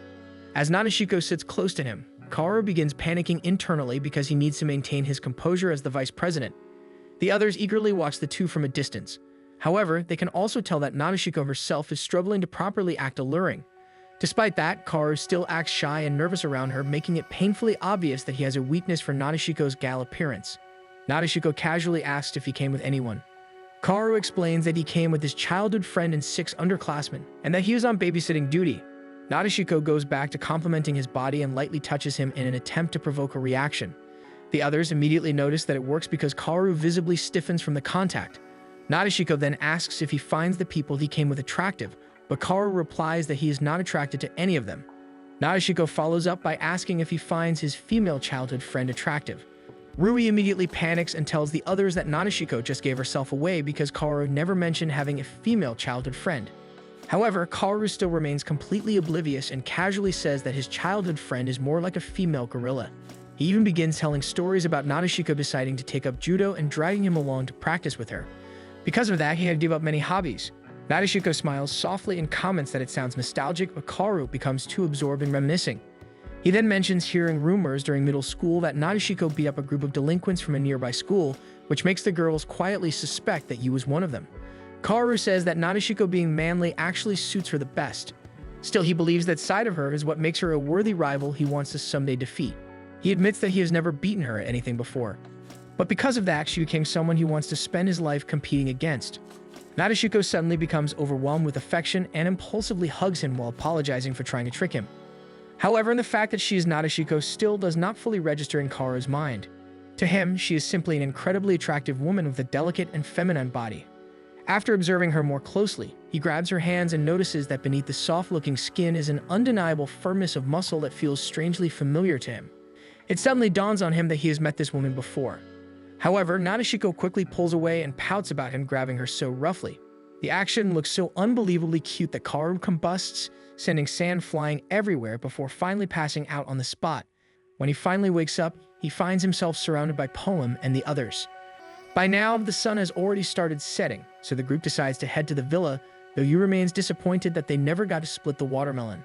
As they walk back together, Kaoru's thoughts drift back toward the mysterious woman, wondering if he will ever see her again. In the evening, Motoko and the other girls enjoy the villa, so they thank Kaoru for letting them stay, though he demands some respect. Nadeshiko actually agrees with him, and the girls begin praising him more, but he ends up getting annoyed. As the girls complain that he does not appreciate beautiful women, the boys busy themselves with eating and watching television. Kaoru complains that none of them can be considered beautiful, and the one he considers beautiful was the woman he met in the afternoon. The thought of her makes him blush, so Nadeshiko catches him off guard when she shows him a completely crushed watermelon as a show of gratitude. Yu questions why the watermelon is like that, and she says that Yu was complaining about eating one, so she took the liberty of crushing one herself.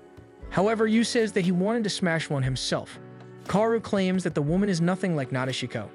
Togo suddenly notices it's 8 p.m. and reminds the group that they have an early schedule tomorrow and that co-ed mingling is prohibited now. Motoko and Rui complain, but Kaoru demands that they go to bed. Later, Poem decides to head out for a walk, and it's Togo who finds her. Togo mentions how unsafe it is for a girl to be out alone, so Poem tells him to join her for her safety. As they walk around, Poem admits how much fun she had today, especially when they buried Seichi in the sand. However, she says her favorite part was how flustered Kaoru got over seeing Nadeshiko's gal version. Togo admits that he actually feels bad for him, which is a sentiment that Poem does not share. In her case, she feels irritated because Kaoru spent a lot of time dissing them. She mentions that she is aware she is not as developed as Nadeshiko, but Togo argues that he considers Poem and all her friends beautiful ladies. Poem punches him out of embarrassment, but then laughs at the memory of something. She shares that when they went swimsuit shopping, the girls all had a little bet. When he curiously asks what it was about, she shyly admits that they were all guessing how Togo would compliment her in a swimsuit. Togo feels himself growing a little uneasy, especially when Poem offhandedly mentions that Togo hardly said anything to her after seeing her swimsuit. He realizes that he hadn't complimented her at all. He remembers being speechless when he first saw her, but he assumed it was due to his lack of vocabulary. Poem punches him again and runs ahead a little before looking back and playfully calling him an idiot. Togo takes the opportunity and apologizes for not being able to compliment her properly earlier. Poem then brings up their last evening walk together, which they both agree was the start of their real friendship. They walk side by side again, and Poem admits that Togo might be the first real male friend she has ever had. She tells him that all the boys used to make fun of her name. However, Togo was different and even mentioned liking her name. Togo admits that he never really talked to girls other than his mother and his sister, but he has always been the way he is. He's aware he can be dense, and he feels that is the reason people do not like his company. So he is grateful to Poem for accepting him and for inviting him to do things that friends normally do. Poem suddenly slows down until she comes to a halt. She mentions that the path leads directly to Enoshima. Togo agrees that the bridge is a direct path, and when he looks ahead, they realize they are almost at the end of the bridge. Poem wonders if they can enter Enoshima now and mentions there's a popular shrine that is known to give luck for relationships. Togo tells her that he would like to visit the spot with everyone tomorrow, but Poem surprises him by asking if he wants to visit the shrine with her right now. Togo is stunned and tries to ask her to clarify things, but Poem quickly takes her words back by mentioning that she was only kidding. She'd also adds that they aren't even sure if the shrine is still open, and it might be more fun with the entire group anyway. For some reason, Togo feels like he is getting stabbed in the chest. Poem suggests they start heading home, but the stabbing feeling still lingers for some reason. He tries to understand why his chest had started to ache all of a sudden as Poem walks toward the villa. The next day, he is still bothered by what he felt the previous night, but the girls are enthusiastic about the day ahead. They are even lucky enough to see Mount Fuji. Nadeshiko tells the group to tell her wherever they want to go, and she can bring them there because she is very familiar with the area. Meanwhile, Kaoru is still thinking about his dream girl. Togo trudges behind the group, feeling that his aching chest is punishment for getting too excited last night. In his head, he begins berating himself for even allowing Poem to walk around that evening, since he should have told her to head straight back to the villa. He also realizes that he had turned down Poem's invitation. He is confident that, as a class monitor, he had made the right call in that situation. However, when he thinks about how Poem forced a smile to smooth things over, he feels another painful stab in his chest. He didn't realize the extent of Poem's love for shrines, so he feels bad for turning down her invitation. He approaches her to apologize, but she elbows him and tells him that it was never really a big deal anyway. Togo feels relieved that Poem seems like her usual self, but Yu lightly pushes him and tells him that he lacks sleep. Togo admits that he didn't get enough sleep, so Yu scolds him, reminding him how important rest is. Togo concludes that his worsening condition might be why his chest feels weird. Kaoru and Nadeshiko bring them to the tourist area, which is a marketplace near the shrine. They spend the day checking out shops for trinkets and trying out popular snacks along the way. They eventually reach the steps leading to the shrine, where Nadeshiko tells them the history of the shrine. Praying at the shrine is said to promise several benefits, which amazes Motoko. Kaoru adds that the shrine is also said to cut bad bonds, but for some reason it hasn't done anything to rid him of Nadeshiko. While walking up the stairs, the girls take some commemorative photos but wonder if they really have to climb all the way up. Nadeshiko tells them that there's a paid escalator option that can take them to the summit in 5 minutes. When they check the line to the escalator, they see Seiichi already there, so they drag him away to walk with them instead. On the way, Motoko spots a ring for good health, which she immediately dives toward. They also see a wishing area filled with pink prayer tablets. Nadeshiko tells them that it's a prayer area for forging good bonds due to how the roots of 2 Jingo trees somehow bonded together. This catches Togo's attention as he suddenly recalls how Poem wanted to see the shrine because it is said to help relationships. The girls, Motoko in particular, become curious, so Nadeshiko tells them to write their name and the person they are interested in inside the heart on the prayer tablet. Rui and Poem begin to hesitate since it seems very bold, but Motoko confidently writes hers and Yu's nickname on the prayer tablet, which impresses her friends because of how brave she is. However, she hides hers behind the other prayer tablets. Nadeshiko catches Kaoru writing one as well and asks about it. Kaoru tries to hide it, but Nadeshiko can clearly see that he wrote the girl he met yesterday, despite not knowing that she's actually Nadeshiko. Nadeshiko slaps his back, promising to bring her to him when she feels like it. Yu and Seiichi are easily bored with the area, but Togo is still curious why Poem wanted to visit this place in particular. He wonders who Poem wants to grow closer to, since that is the purpose of this spot. He feels that, as a friend, he is already as close to her as he can be. So he decides that he needs to help Poem get closer to whoever she likes. However, he feels another stab in his chest. He decides to push through the pain and approach Poem to figure out who she wants to grow close to. Poem clearly does not want to show him what she wrote, but he still tries to offer his assistance. However, the stabbing feeling happens again. She eventually decides to show him her tablet, and it looks like Poem only wrote her own name. She tells him that writing only her own name is fine, so she can get lucky with her relationships in general. Togo stares at the tablet in confusion. A part of him feels relieved, but he also feels disappointed. Poem slaps him on the back and teases him for being so concerned over the names she wrote. Togo admits that he was, but then they get called to leave since the group wants to move forward. As they continue ahead, Togo remains conflicted over his feelings and how affected he was by Poem's sad smile. He feels that he must have done something wrong. Togo feels tired, but as he walks, he suddenly finds himself remembering something from his past. When he was a child, a group of his classmates invited him to check out a store selling anime merchandise. He flatly refused their offer, saying that it was against the rules to stop somewhere while on the way home. However, he suggested that they head home first and then check out the store afterward. His friends did not like the suggestion because limited edition items were being sold that day, so they needed to hurry. His friends decided to go without him, even after he warned them that he would tell the teacher. Slowly, he wakes up from the memory only to find Poem sitting in front of him. Noticing that he is awake, Poem explains that they stopped by a restaurant because Seiichi was too tired. When they finished their lunch, Togo had suddenly passed out. Yu had told them that Togo was tired, but he had continued pushing himself. Poem gives him a bottle that Yu had left for him and shares that she also did not get a lot of sleep and had been feeling off for most of the day. She mentions that the rest had already decided to head ahead to the caves, and the two of them are free to either wait here or catch up with them later. She apologizes, blaming the late-night walk she dragged him on yesterday. Togo suddenly tells her about the dream he had earlier. He remembers how sad his friend had looked when he turned his classmates down, and how his chest hurt when he saw him leave. He knows he made the right choice, but it's only now that he realizes he genuinely wanted to go with them. He suddenly grows determined and asks Poem for a favor. They end up heading back to the two ginkgo trees, and he explains that he's been thinking about how things would have changed if he had been more truthful with his friend. He mentions that he is aware that Poem wanted to come with him there yesterday and admits that he also wanted to go then, but he just couldn't word it properly at the time. But now he feels that he needs to say it because he does not want them to drift apart, and he feels that they need to properly communicate their thoughts before they forget them or miss the chance entirely. He decides to actually buy a prayer tablet, and as he debates what to write, he asks if Poem would like to write their names on the tablet together. Poem is baffled and tries to explain that they aren't even dating, which confuses Togo, especially when she suddenly begins storming away. He decides to go after her, explaining that there's one thing he wants to say to her, even if it does not seem appropriate at the moment. Poem looks back to acknowledge him, and that's when he confesses that he is in love with her. One morning, Poem wakes up groggy because she's been thinking about Togo's confession from their beach trip. She heads down for breakfast, and her mother comments on how she's been waking up early. Poem asks how many days it has been since she returned from her beach trip. Yubi finds her spaced out self-adorable and answers that it's already the third day. Poem realizes that it also means it's been 3 days since Togo's confession.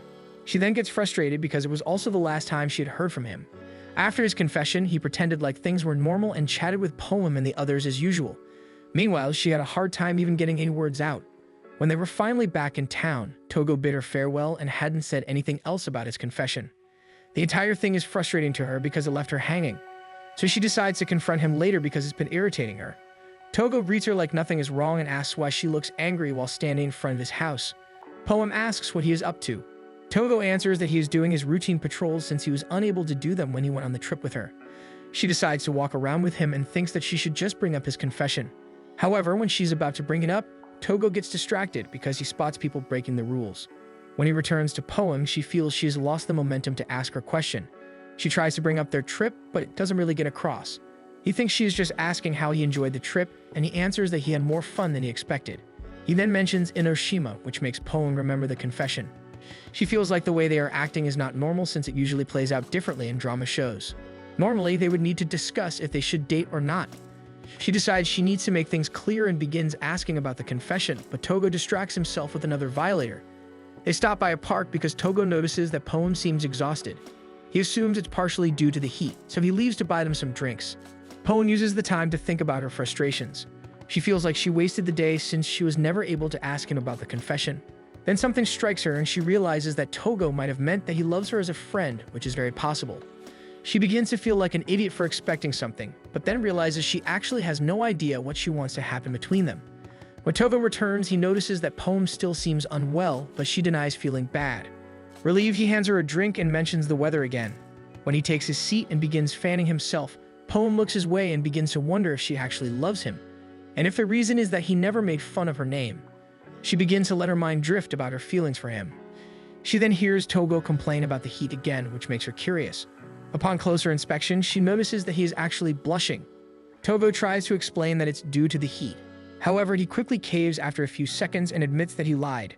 He tells Poem that he didn't think he'd be this nervous around someone he holds so much affection for. He even admits he is surprised at how his heart feels. Poem watches as he confesses that he really does have romantic feelings for her.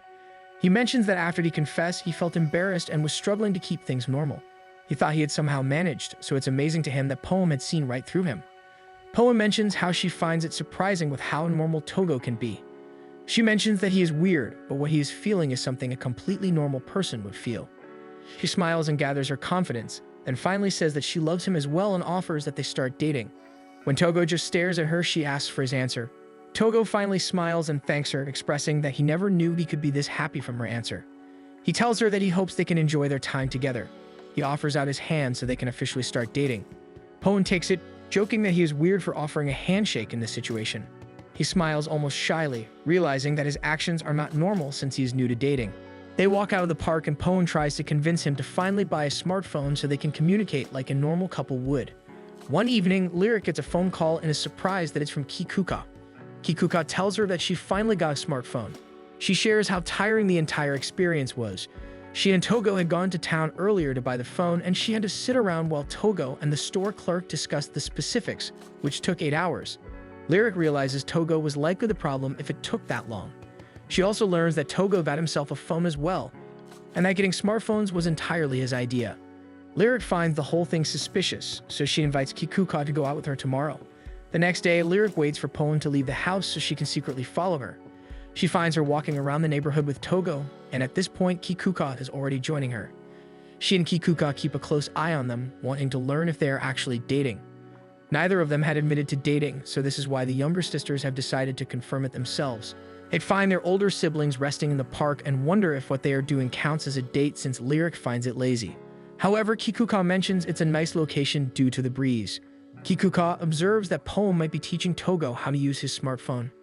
She shares that she saw Togo trying to learn it the previous night and failing. Lyric notices that Togo hasn't even taken it out of its box.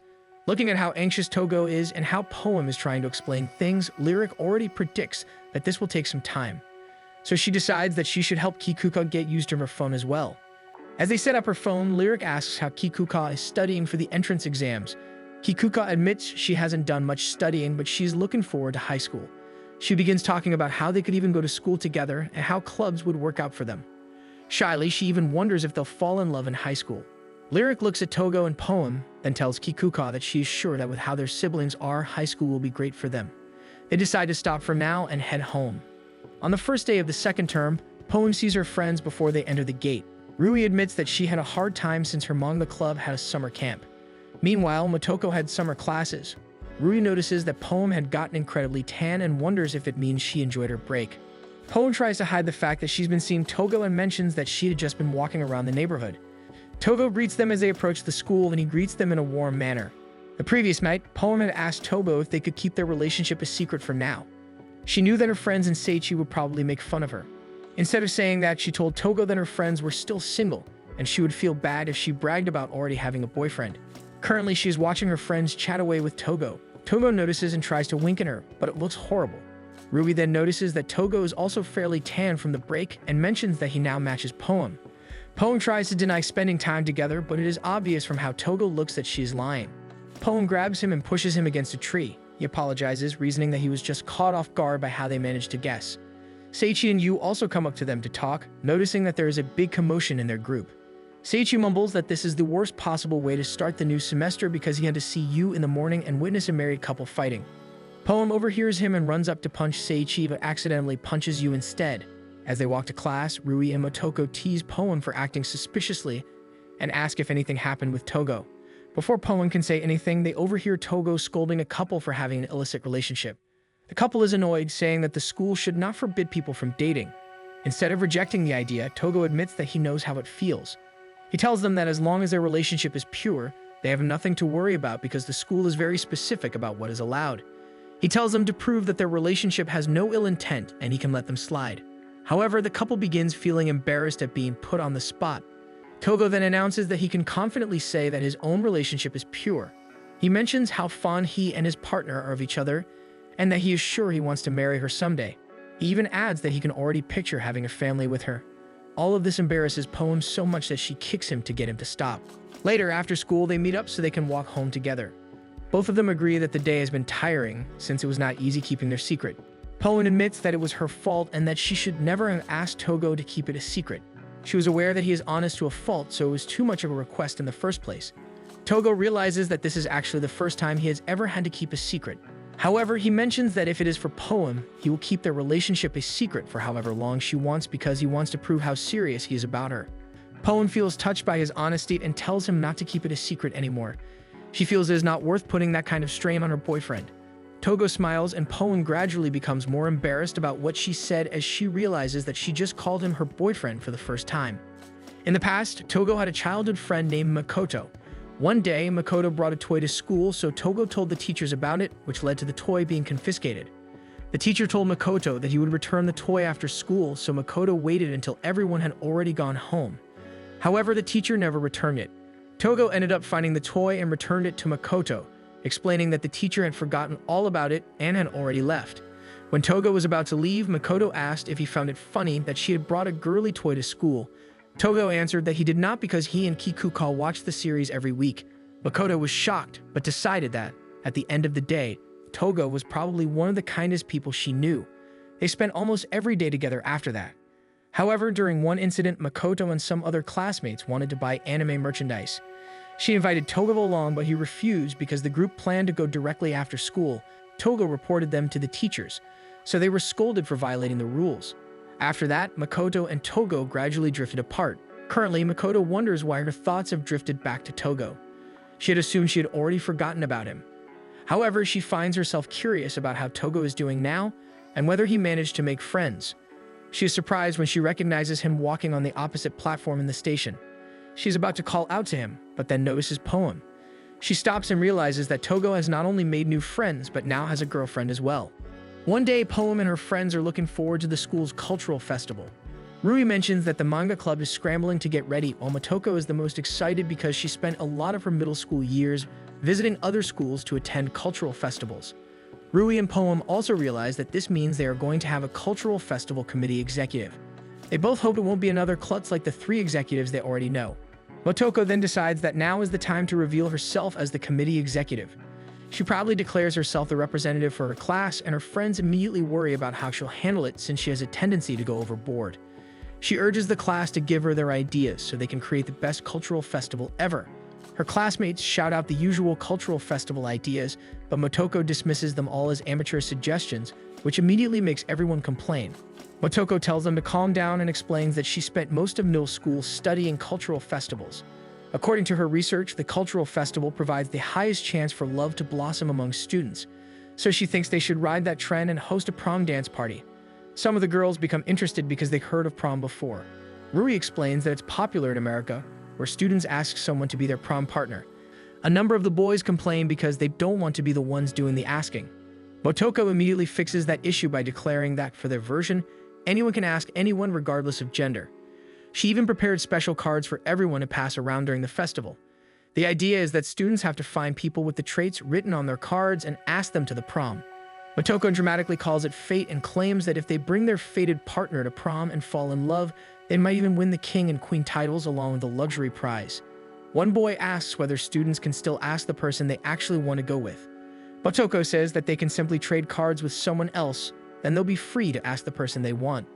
Secretly, she keeps one card for herself so she has an excuse to ask you. Motoko then asks Poem what she thinks.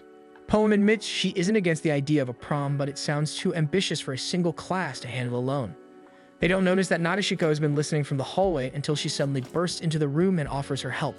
She marches to the front of the class and announces that she thinks the idea is excellent and could even become the main event of the entire school festival. Nadeshiko says the student council can handle distributing the cards, logistics, and even preparing the luxury prize. Poem is stunned because all of their biggest problems just got solved instantly thanks to Nadeshiko's involvement. Later, she tells Togo about what happened in her classroom. She admits she's still a little worried since Motoko is in charge, but she and Rui are willing to support her when needed. Togo smiles and tells Poem that she really is caring toward her friends. He also promises his support in whatever way he can.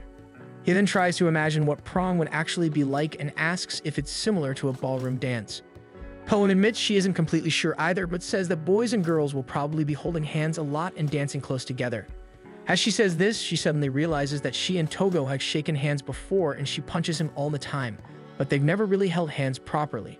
That thought makes her wonder whether Togo considers holding hands an illicit act. Togo notices her spacing out and tries to get her attention again. When she snaps out of it, she quickly changes the subject and asks what his class is doing for the festival. Togo answers that the girls in his class are making a library cafe, so Seichi can serve customers in a butler outfit. Poem immediately asks whether that means Togo will also be serving as a butler.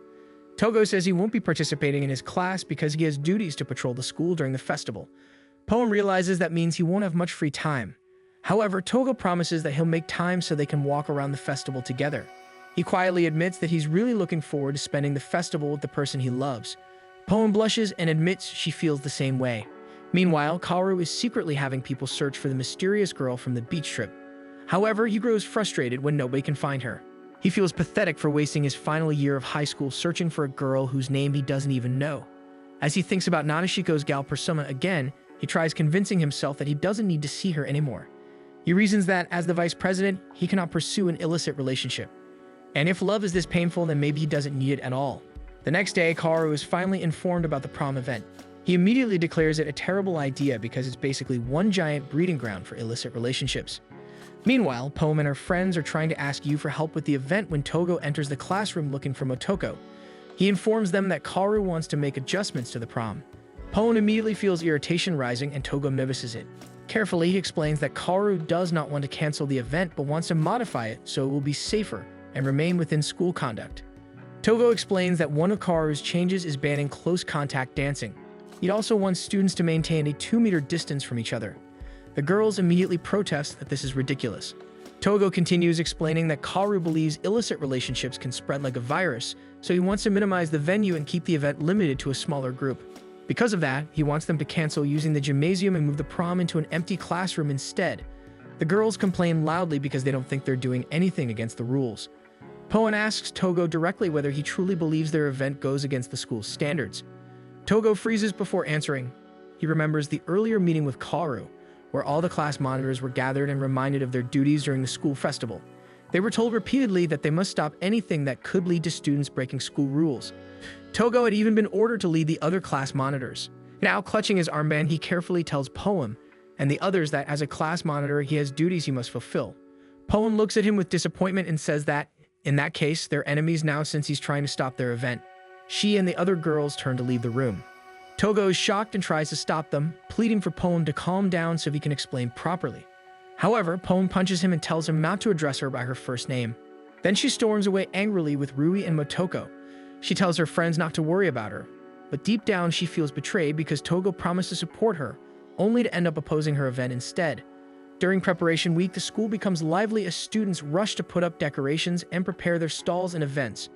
Poem and Rui walk through the halls and eventually end up in front of Togo's classroom. Inside, the girls from his class are making Seiichi practice serving customers by taping books all over his body so he can stay transformed into his prince-like form. Unfortunately, he falls over and curses the girls for forcing him to do such a ridiculous task. Poem and Rui also notice that Togo is there helping the girls from his class with their preparations. Togo feels eyes on him and turns toward the door, only to notice that no one is there. Poem marches angrily through the halls and Rui knows it's because she is jealous. When they re-enter their prep room, Motoko is extremely relieved to see them back. She tells them that she couldn't keep a conversation running with Yu, but because of that, they managed to get a lot of the decorations finished. Poem and Rui look at the finished decor and are amazed that Yu even managed to craft a disco ball for them. They continue with the preparations, a bit disappointed since Kaoru is preventing them from using the student council facilities. Motoko then proudly declares that she will not bow to authority. Nadeshiko appears and says she admires Motoko's resolve and wants to help. She apologizes for all the trouble Kaoru is causing them but wants to personally help make their event a success. As the girls discuss how inconsiderate Kaoru is being, Nadeshiko tries to explain his actions. She tells them that Kaoru is just trying to create a good school festival, especially since this will be his last one.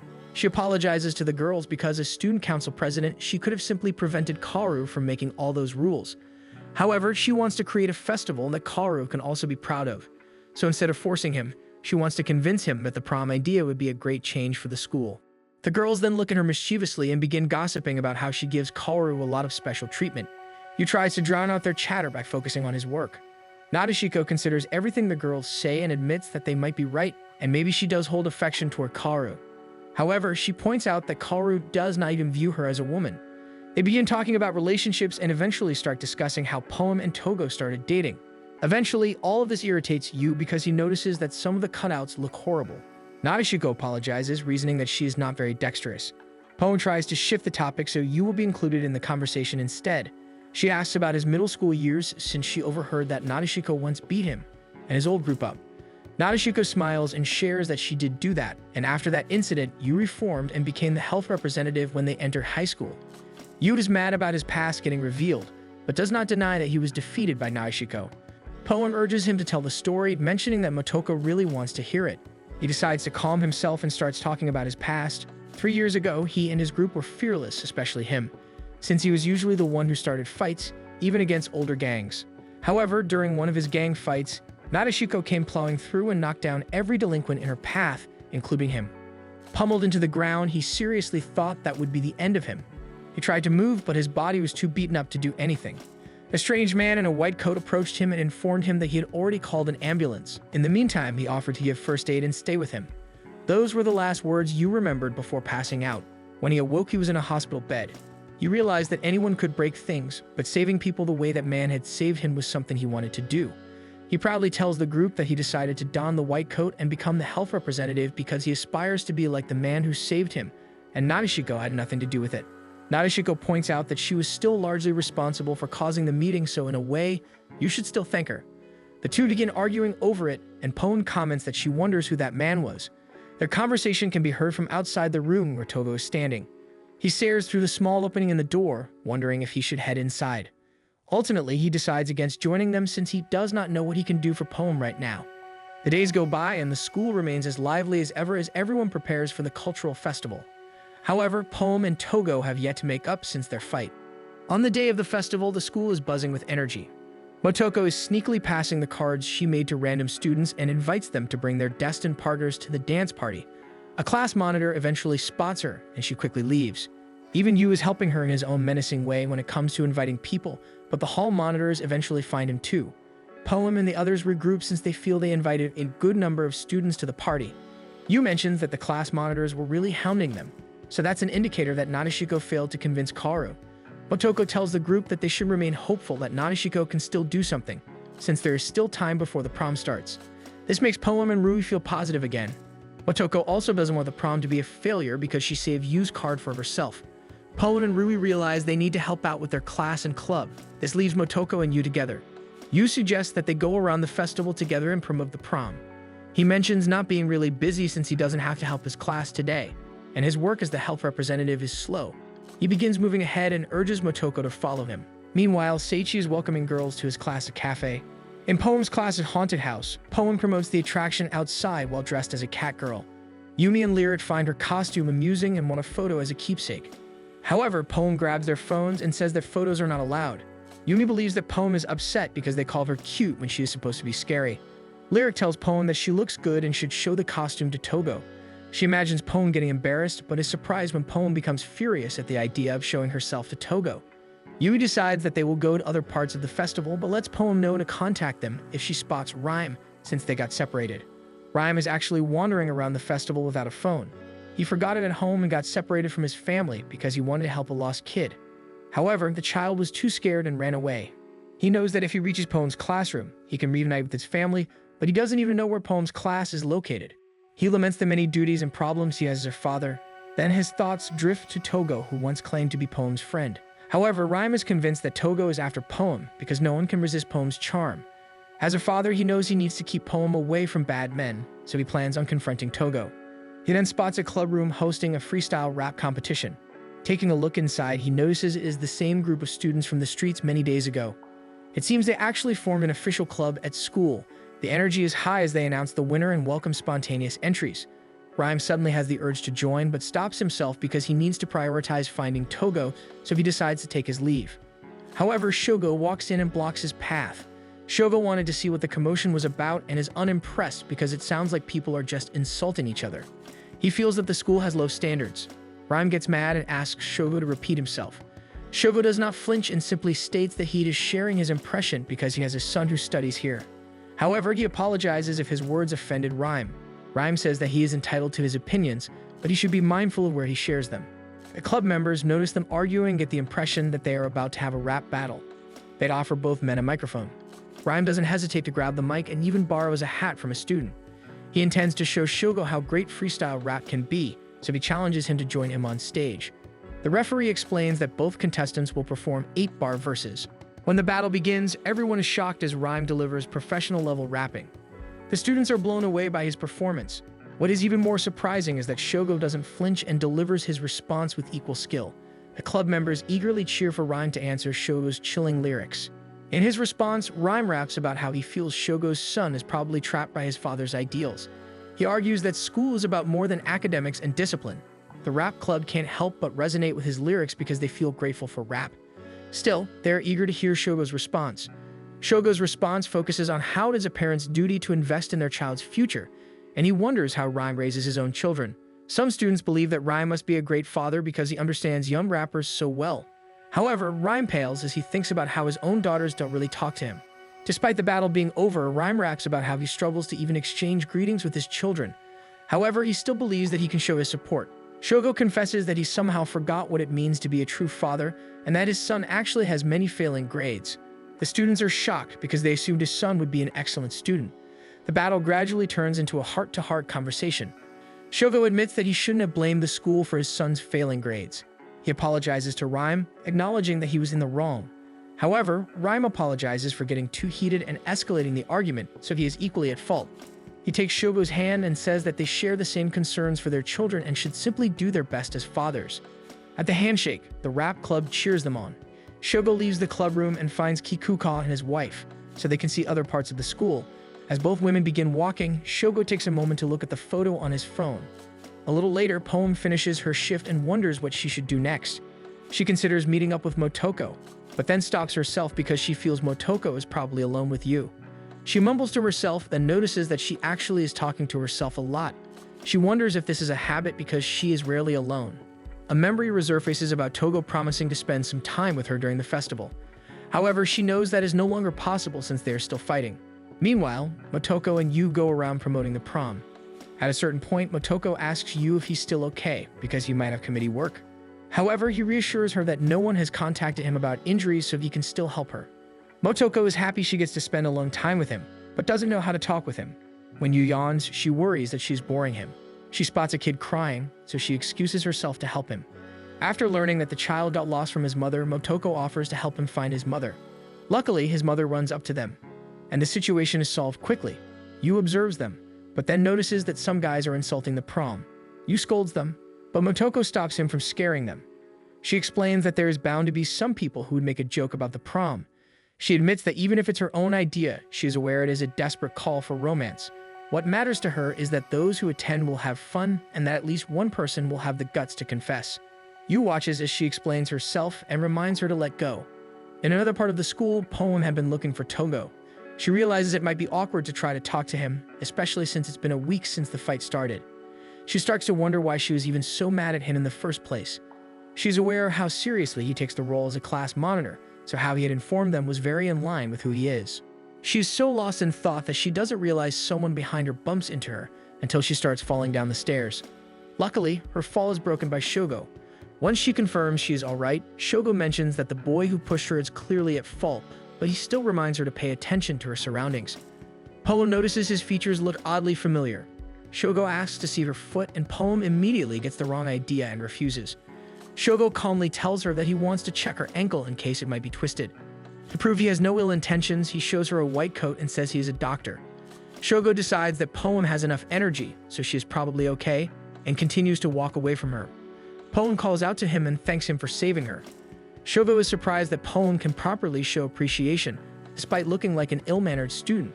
However, this incident only reminds him of what he learned at the rap club and how conversations are needed to understand people.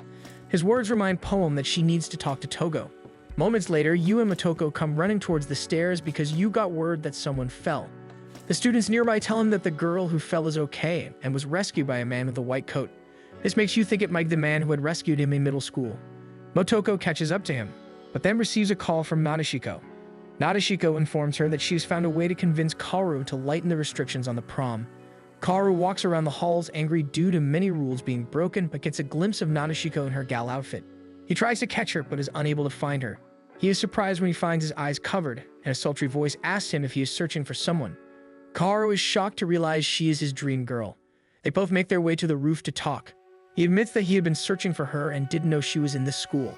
He begins talking about how Nadeshiko remembers all the students' names and faces. Kaoru panics because he was talking about Nadeshiko in front of his ideal girl. Nadeshiko suddenly shares that she's been wanting to talk to him since meeting at the beach.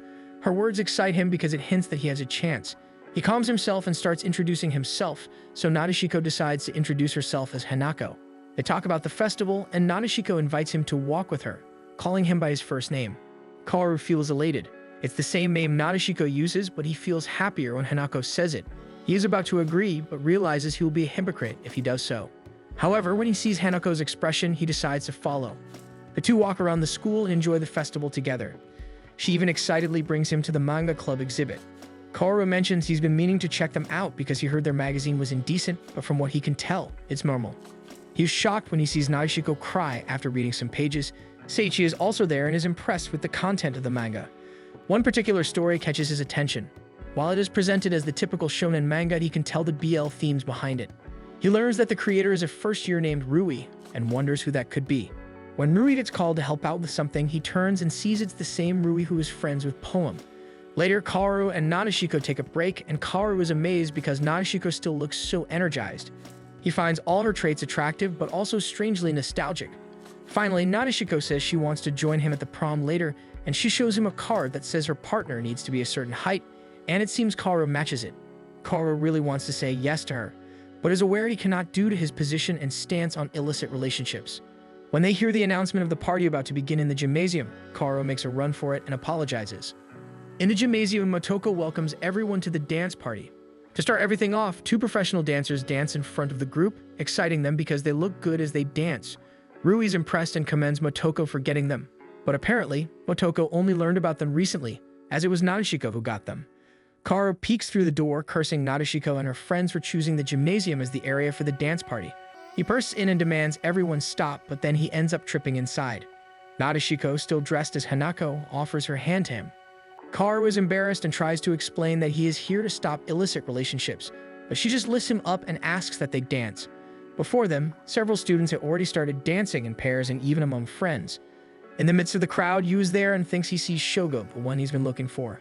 However, upon closer inspection, it is just another student. He leans to the side and tries to convince himself that he won't be able to find that man today. He then hears Motoko talk to some boys beside him. The boys are shy to dance because they don't have any partners.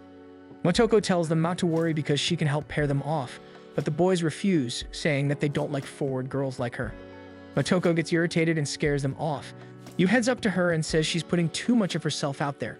Meanwhile, on the dance floor, Nadeshiko manages to get Kaoru to dance with her, but Kaoru continues to argue that he cannot because it is an illicit act.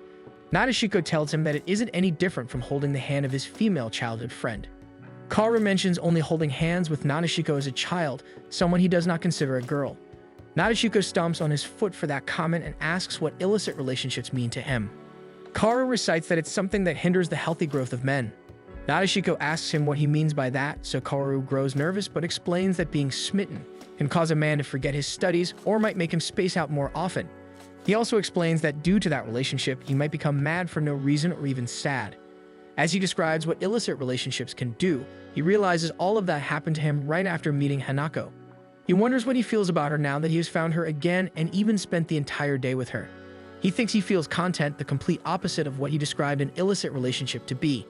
As his hand slips away, Nadeshiko holds on to him a little firmer. She tells him that engaging in an illicit relationship may be unbecoming, but she believes holding hands and dancing with the person they like is adorable. In another part of the dance floor, Poen hits Togo, who is shocked she approached him. Poen complains that he broke his promise to her about making time for her to walk around the festival together. Togo says he did not forget, but reasons that he thought Poem did not want to see him. And he also did not want to stop her from helping out Motoko. He apologizes for all his actions.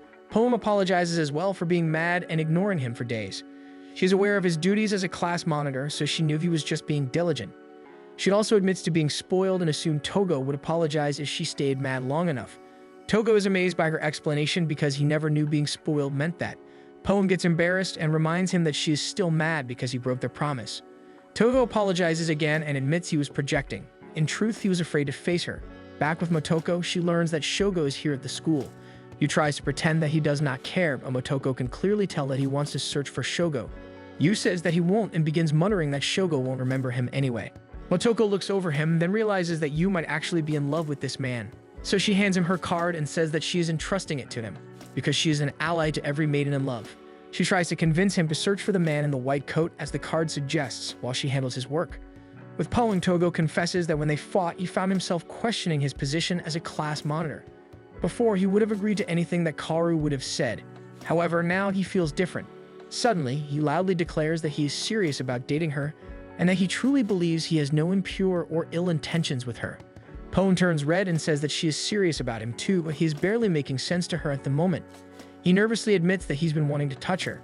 He tells her it started when they first became a couple. He's been getting urges to touch her whenever they are together, and he knows it's what Kaoru believes to be the start of an illicit relationship. He feels he deserves to be hated by Poem. Poem takes a brave step forward and holds his hand and asks if he hates her too. Togo's brain short-circuits, so Poem has to explain that they're touching now, so she wants to know if he hates her. When he says that he could never hate her for doing that, Poem says she feels the same way about him. She then shyly asks what he feels, and to her annoyance, he answers with the feeling of her skin instead of his thoughts.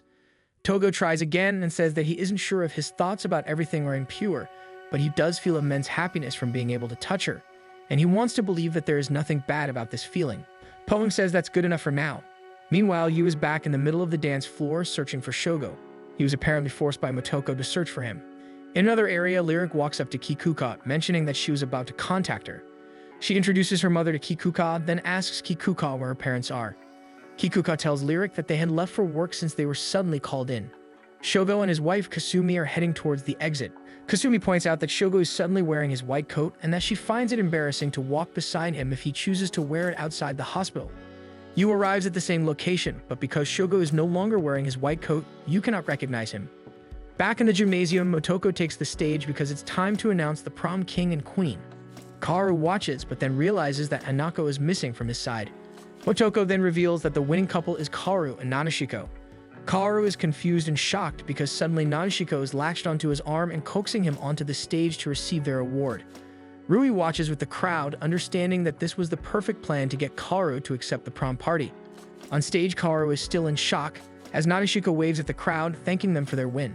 After the party, the students gather outside to watch the fireworks, and many believe that this was an amazing way to end the school festival. In the gymnasium, Kaoru stares at the now empty area, still at a loss over what just happened. Nanashiko offers her hand, thanking him for all the amazing work he did as vice president for the last year. He takes her hand to shake it. Motoko also leaves the gymnasium to join the show. She feels exhausted, but smiles because it seems like everyone had a great festival. She sits just outside the gym, suddenly feeling all the adrenaline leave her body. Yu then returns to her side, a little disappointed that the dance party is over. Motoko asks him if his search was successful, but to her disappointment, Yu reveals he couldn't find his rescuer in the end. Motoko realizes she should return his coat and moves to take it off, but before she can do it, Yu suddenly shows her the card she gave him and asks her to have a meal with him later since he couldn't ask her for a dance. Inside, Seiichi enjoys the fireworks by himself, amused that the turnout was better than expected. Rui unexpectedly joins him and notices a manga attached to his clothes to keep his form up. Seiichi says that he actually considers manga a work of art. Rui agrees and begins talking passionately about the author's works. Seiichi watches, more sure than ever that Rui is the same author of the manga he read at the manga club. Everyone continues to enjoy the fireworks in the distance. Poem and Togo are among the crowd. Poem suddenly comments that it's been getting chilly and moves to put on her jacket. Once it is on, she mentions that she is still cold. This makes Togo fret over her, but in truth, she's been trying to get him to hold her hand again. A few days after the school festival, Poem leaves for school in high spirits, something her family notices immediately. Poem walks and feels herself getting excited as she nears school.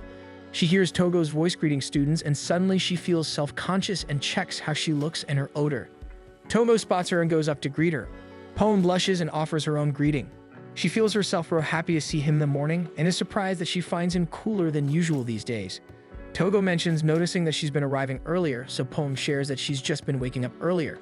Togo instantly worries that it might mean she developed insomnia and tries to suggest visiting Shogo's hospital, but Poem gets embarrassed and heads for the building. She is frustrated because he didn't get the hint that she just wants to see him first thing in the morning.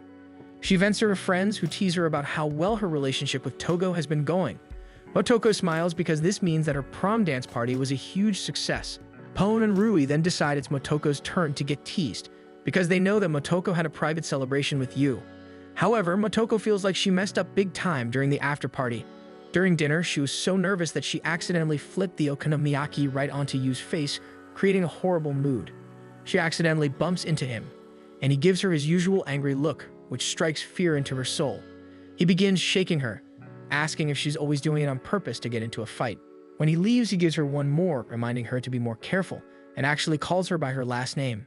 The girls are surprised because they had assumed Motoko had lost all her chances with him. Motoko is quiet, but then celebrates because she got a voice recording of him calling her by her name. Meanwhile, Kaoru begins searching different classrooms for Hanako. Nadeshiko catches him and teases him for doing something suspicious. Kaoru decides to leave and tells Nanashiko that now that his duty as vice president is finished, he has decided to live the rest of his time here for love. Nanashiko watches him leave and suddenly remembers all their childhood memories together. She pouts and decides to catch up with him, inviting him to use their vacation tickets they won together. Later in the afternoon, Rui and Seiichi spend some time together in the library, talking about manga that they like. Rui is surprised since it's gotten so late that Seiichi actually has to close the library soon. They decide to meet up again to talk about books and manga because they have a lot of similar interests, and they actually enjoy each other's company. However, them being a couple is impossible according to the narrator due to the fact that they hate how side characters ended up together in a series they both love. Poem and Togo are walking home together and Poem tries to hint that she wants to hold hands. However, she is unable to suggest it because there's suddenly a scooter going directly at her. Togo manages to pull her away in time and positions himself on the dangerous side of the street and holds her hand to keep her safe, apologizing for not noticing he forgot to do that earlier. Poem blushes because this is what she wanted from the start. Thanks for watching. This marks the end of the season. Don't forget to subscribe if you enjoyed it.